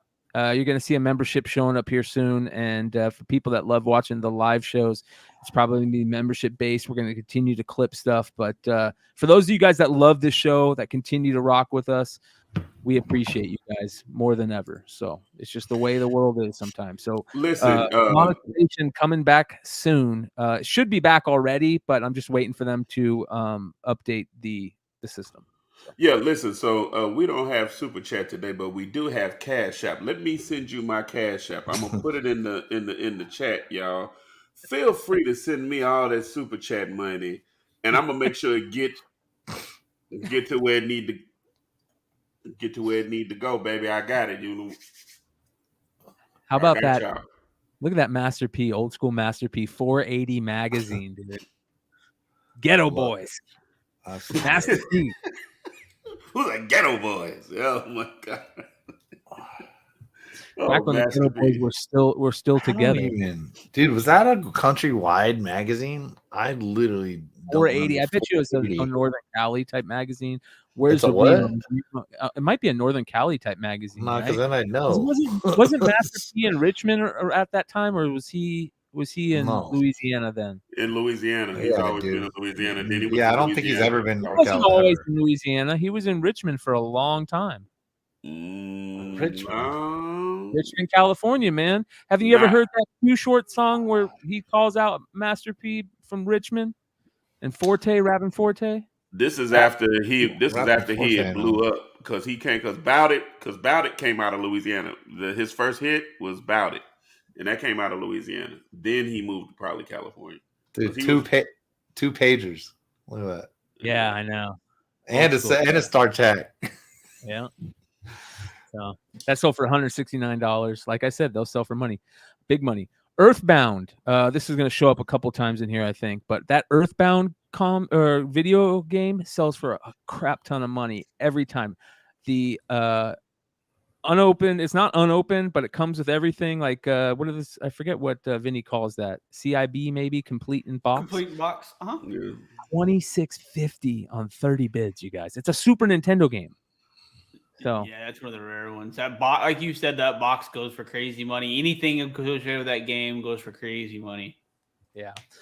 A couple Switch things that I've noticed that I didn't realize that these sold for that much. A Nintendo Switch OLED 64 gigabyte white one, $2,225 on 10 bids.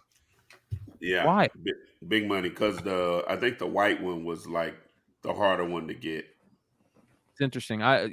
Chat, everybody let us know if you know why those sell for so much. Also, there's another one, the Nintendo Switch Lite 32 gigabyte gray one sells for just under 2,000. So that's interesting. Well, I'm ready. I'm yeah. ready. I'm ready right now. How about this 1990 Nintendo World Championship original orange staff jumpsuits? That's legit. That's fucking cool right there. That's legit. $1,500. I'm sure it got sniped. I wonder if what's his name was there, the dude from Wonder Years with the power glove. If he had the power glove on. Fred Savage. Fred Savage. There you go. Nah, he's too busy in jail. Yeah. Another video game sell for ridiculous money, even if you don't have the boxes. This Aero Fighters, another Super Nintendo game, just the game and the manual sold for almost $1,500. Craziness. Yeah. I don't even know what the hell that game is. Yeah. A Legend of Zelda CIB first issue, or I think is the first print, sold for $665. Great buy. I still think it's a great buy. And then I love that Metroid Prime Zelda Wind Waker combo. That's a rare game. I don't know if it was like a promo or something, but it had both games on it. Sold for $560. That's from GameCube era. So that's pretty interesting. Pretty interesting stuff. I love shit like that. Those rare promos and stuff like that. So very, very cool. All right, let's continue on here. We got a couple more, and then we're gonna call it. So I want to say thank you to everybody that's hung out with us tonight. Here is some other interesting stuff that I did find. One of the most interesting, rare Nintendo things that I want for my collection is this, the Nintendo Fun Club News Volume 1, Number 1, the original Nintendo Power. This is what they sent out before Nintendo Power. I believe this is also where you got the sample, the rare sample version of the Nintendo Power 1. They sent it out to Fun Club News people first to let them try it out and tell them what they thought of it. But the original Fun Club News of one of a copy sold for $330. It is super rare. You guys can see what it looks like. Old school newspaper. Very, very tough to find in any grade, in high grade. Super, super cool. Design your own treacherous race course with Excite Bike. Hogan's Alley using the gun. I mean, just interesting stuff. So be on the lookout for that. Fun Club News sells for a grip. Another thing, Vinny was talking about this at some point. I don't know how important this is, but this is Nintendo Game Watch from 1981, sold for $4,000, and the game is called Egg. I don't know because I know the very first Mario was in one of these. I don't know if this is the one, but it's all there. All the box, CIB, everything. It looks like it's never been used. $4,000. Wow. I actually remember that thing. Yeah, I didn't have one, but I fucking remember that thing. Sorry, that's all the information I have. But CGC graded copies are starting to show up, and it looks good. I don't care what you say. That looks excellent right there, man. And that Super Mario Brothers 3, a CGC 9.4, sold for $43.38. Pretty damn cool. Look how good that looks, man. It looks good. I like that CGC case. Yeah. They know their audience, dude. Yes, they do. Damn straight, man. That looks amazing. I'm about to send off the 50-cent joint. I know they got it. That looks good. G.I. Joe stuff. This is cool. G.I. Joe prototype concept for Bazooka, the color study for Bazooka, you guys. Sold for $300.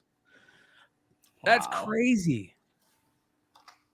So this was an employee snaked this, walked out of the place with it, sold for $300. They've been keeping it for that long. A prototype drawing of a new character. This was going to be a character called Bug. This one sold for $139. Great buy. Wow. And another one, this is the October Guard Leader concept art.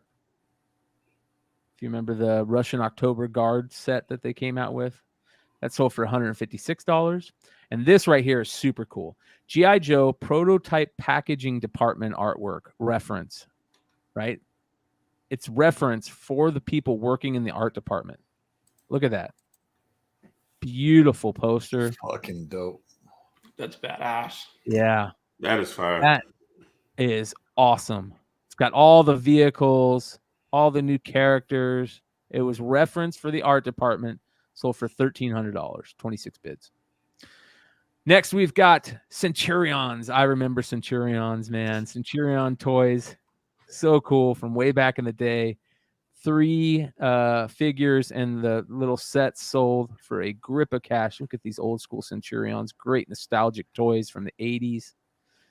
Very, very cool with the posters. Nice. Yeah. Sold for $204. I feel like that was probably a good buy. Those looked very clean. This is interesting. We talk a lot about G.I. Joe on here, but most of it's the 3 3/4 stuff from the 80s. This is the original 60s Hasbro G.I. Joe Adventure Pack. Never opened, sold for $20,000. Jesus Christ. Yeah. Never opened from the 60s. Not even graded. I mean, can you imagine how much things would sell if it was graded? So, very interesting. 20 grand come up. That's nice. All right, this guy right here, his name, he goes by Jay Murderum. He has been selling some crazy turtle stuff. He sold multiple graded copies of the undercover turtles, which are the rarest turtles. He sold an undercover Raphael AFA 75 for $3,500. Sold another undercover Raphael for, this is an AFA, another AFA. I don't know if it's the same figure. It could be. Who knows? $3,200. And I don't know if he has multiple ones, but he's been selling them like crazy. So might be something to look into. We'll have to check. But those undercover Raphaels sell for a grip load. How about this one? Tuscan Raider Sand Person AFA 80, but it is the, I think this is, where is this from? This is from, is it from Brazil? I think this might be from Brazil. Gear Stellar. So, and it's a Sabapode. I don't know. Sabapode. Yeah. Sabapode. Super rare. It is a 12-back AFA 80 from another country. Crazy Star Wars figure right here. Sold for $2,500. This is cool. So the Salacious Crumb figure with the Revenge of the Jedi. This came from one of the San Diego Comic-Con the things that they had there, where they had a bunch of figures in it. Just the Salacious Crumb sold for $750. So there's other figures in there. There's a Princess Leia, a bikini, Slave Leia. Slave Leia. Thank you. Cannabis. Slave Leia, which they normally don't print ever anymore. They did a special one for this set. It sold too for a grip. Next, we have one of the original pulps that everybody loves, the Weird Tales of the Batwoman. But this is something interesting, you guys. This sold for $277. This is not the original. This is the serial sell. For those of you guys that don't know, it says here, late in 1999, Universal Studios of Central Florida began to wind down a 5-year investment of transforming Orlando into one of the country's leading centers for television and film production. Though in previous years, production groups regularly processed material in town to avoid the high union wages of West Coast, both the Universal and MGM Studios, high players like Viacom pulled out, taking with them the syndicated likes of Sequest, Superforce, Swamp Thing, Superboy, etc., assorted wrestling and roller derby programs, live action Tarzan, blah, blah, blah. So this, it says here that this serial cell and others like it are prototypes for a product intended to be sold in a number of galleries and shops.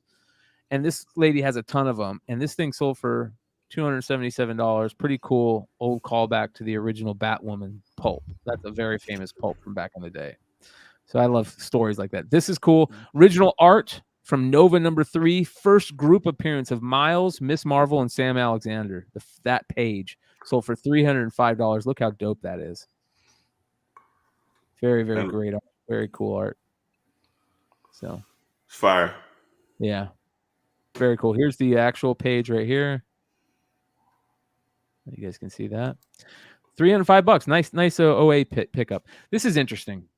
1966 ultra rare Incredible Hulk Marvel comic book, mini comic book cover variation. So I guess this is a rare variation. And listen to this story here. This is crazy. This is the type of stuff I fucking love.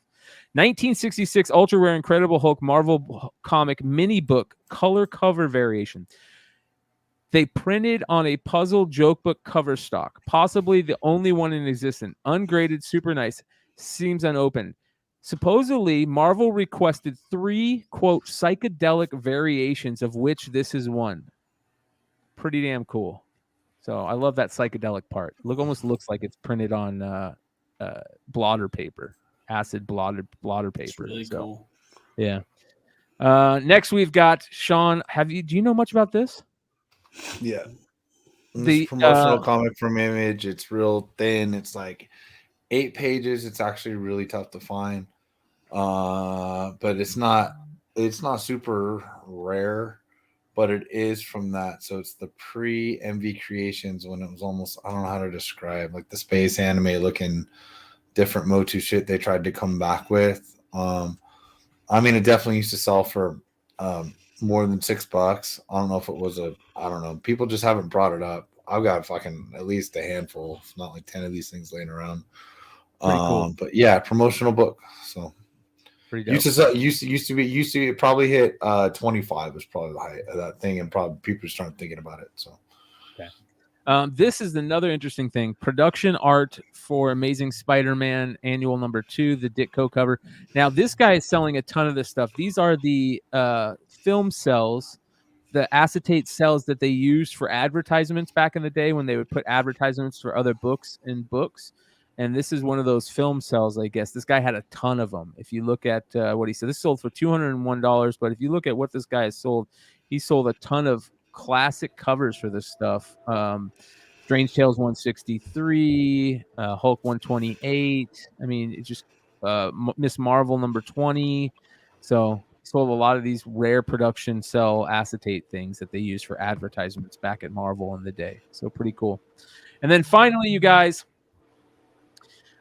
I've talked about the Platinum Age of comics, which is before the 30s, I believe. Like it goes from like 1800 to like the teens. This is a comic from the Platinum Age. This is the first nationally distributed comic book, Buster Brown and His Resolutions. It is about this big, and it almost looks like a Tijuana Bible, if you guys remember those old school Tijuana. But here is what it looks like inside. Pretty cool. Very interesting. Early comic book stuff right here, you guys. Very, very rare. Sold for $1,800. Pretty damn cool. Very first nationally distributed comic book. That is the market report for December 14th. And I want to end the show on a cool thing that I got sent for a Christmas present. Shout out to one of our community members out there. Shout out our boy Funhouse Comics. He sent me this very cool thing for a Christmas present that I didn't realize how cool it is. This isn't the exact book, but it looks pretty similar. It is Dell Giant #48, the first appearance of the Flintstones in comic books, you guys. Pretty damn cool. I thought it was cool to get. I love this old school stuff, this rare stuff that you don't know too much about. And he sent this as a Christmas present, which is very cool. That's awesome, dude. Yeah. Flintstones first Flintstones in comics, giant size Dell #48. Very, very cool stuff. Just awesome stuff. So, but yeah, very, very cool. Shout out to him. I appreciate him. Merry Christmas to everybody out there. And there's nothing like getting a Christmas gift like that in the mail. Shout out to him. Appreciate you, Mike. Much love to you, man. Much love to everybody out there that is watching. We got to the end, 85 live. Again, you guys hit up the Discord. You want to jump in, get in on Vika's amazing giveaway that he's got coming up. Saturday night, I'm going to talk more about that Flintstones book because there's a great story behind that Flintstones book. And we're also going to talk more about Christmas stuff. So come and hang out with us Saturday night, Modern Comic Mayhem. Jump up on the Discord. Get on that place soon. We got a lot of crazy stuff running for that. Membership stuff coming soon. Lots of fun stuff. We're going to do, we got some exclusive comic ideas. We've got shirt ideas. We've got all kinds of cool stuff that we're going to be rocking here soon. And even condoms. We selling condoms. Of course. ASAP. We're gonna have condoms. Oh, you don't use condoms? You don't use condoms, bro? Yeah, you got to these days, dude. I don't want no kids. Man, listen, damn a kid. I don't want my dick to look like a trophy. Man, 44 of my pull-out games fucking ridiculous. This ain't got nothing to do with pull-out game. Listen, I don't trust shit that bleeds. Something to do with it. Live. Hold on, listen. What do you put your dick in, brother? Like hold on, this is good. I don't trust nothing that bleeds for 7 days and live, brother. I can't do it, brother, at all. Thank God that less than 1% of our audience is female. Thank God. I love females. I love females. I ain't got no problem with it. But they will lie. They will tell you, "Oh no, we ain't out here doing nothing." And then you wonder why you're scratching. You got crabs and shit. You got all kind of shit going on. No, don't lie to me. Or just because you've seen her come out of my house, there's no way she can have a baby out of her mouth. Oh my God, dude. Hey, dude, 3 hours in, all right? It's 3 fucking hours in. Hey, it's a booty hole. It's a booty hole. It's a booty hole. Look, man, I've had cocktails this whole time. Lil Wayne said he almost drowned in the coochie, so he swam to a butt. That's what he did in the song. Since we're there, we're gonna end it with this clip, you guys. For your kids. You already had me wait an hour and a half. So it's for my kids. For your kids? Yeah, you owe me that. And they with their daddy? No, that is. Oh my God. So go ahead and bring another steak and some potatoes. Okay. No, don't bring no potatoes. No, bring the check. I'm paying for my meal and your meal. I'm not paying for your kids' meal. No. Yes, you are. No, I'm not paying for their kids' meal. No. So you don't think you owe me after having me wait an hour and a half? I told you I owe you. I owe you when I take you out okay, again. And so you're gonna pay for my kids' food? No, I'm not doing that. Can you please go ahead and I'm not doing that. No. Hold on, beautiful. Hold on. Don't do that. Why you bring two, please? What's your name, Kiera? Why should I do that, Kiera? Because you sitting right here on the date. I was late to the date. You bring 2 orders. But I said, why would I get her kids food? Why would I get her kids some food? They with their daddy. Go for it. For your kids. Listen. He's drinking water and they're at Norm's, dude. Listen. They're at Norm's. Listen. Little orange tables, dude. I'm gonna tell you something. She would have said, yeah, go ahead and bring that food for my kids. I'd have whispered to old girl, yeah, just bring me my check. That's what he says. I'm going to leave her ass here. I'm going to go to the bathroom and I'm going to be gone. So you make sure you give her the ticket. Because guess what? I'm not going to be here. Take you and your funky ass kids. You better stop at Burger King. Get them a Happy Meal or something like that. You know what I'm saying? You out here trying to run my pockets, ma'am. You got me bent and out of shape, bitch. We're not finna do that. That's why you take Big Leg's advice about what he just said, and our buddy Dennis. Tech guy over here, the feed's dropping out. I finally said, who the fuck do I gotta blow to get a tech guy over here?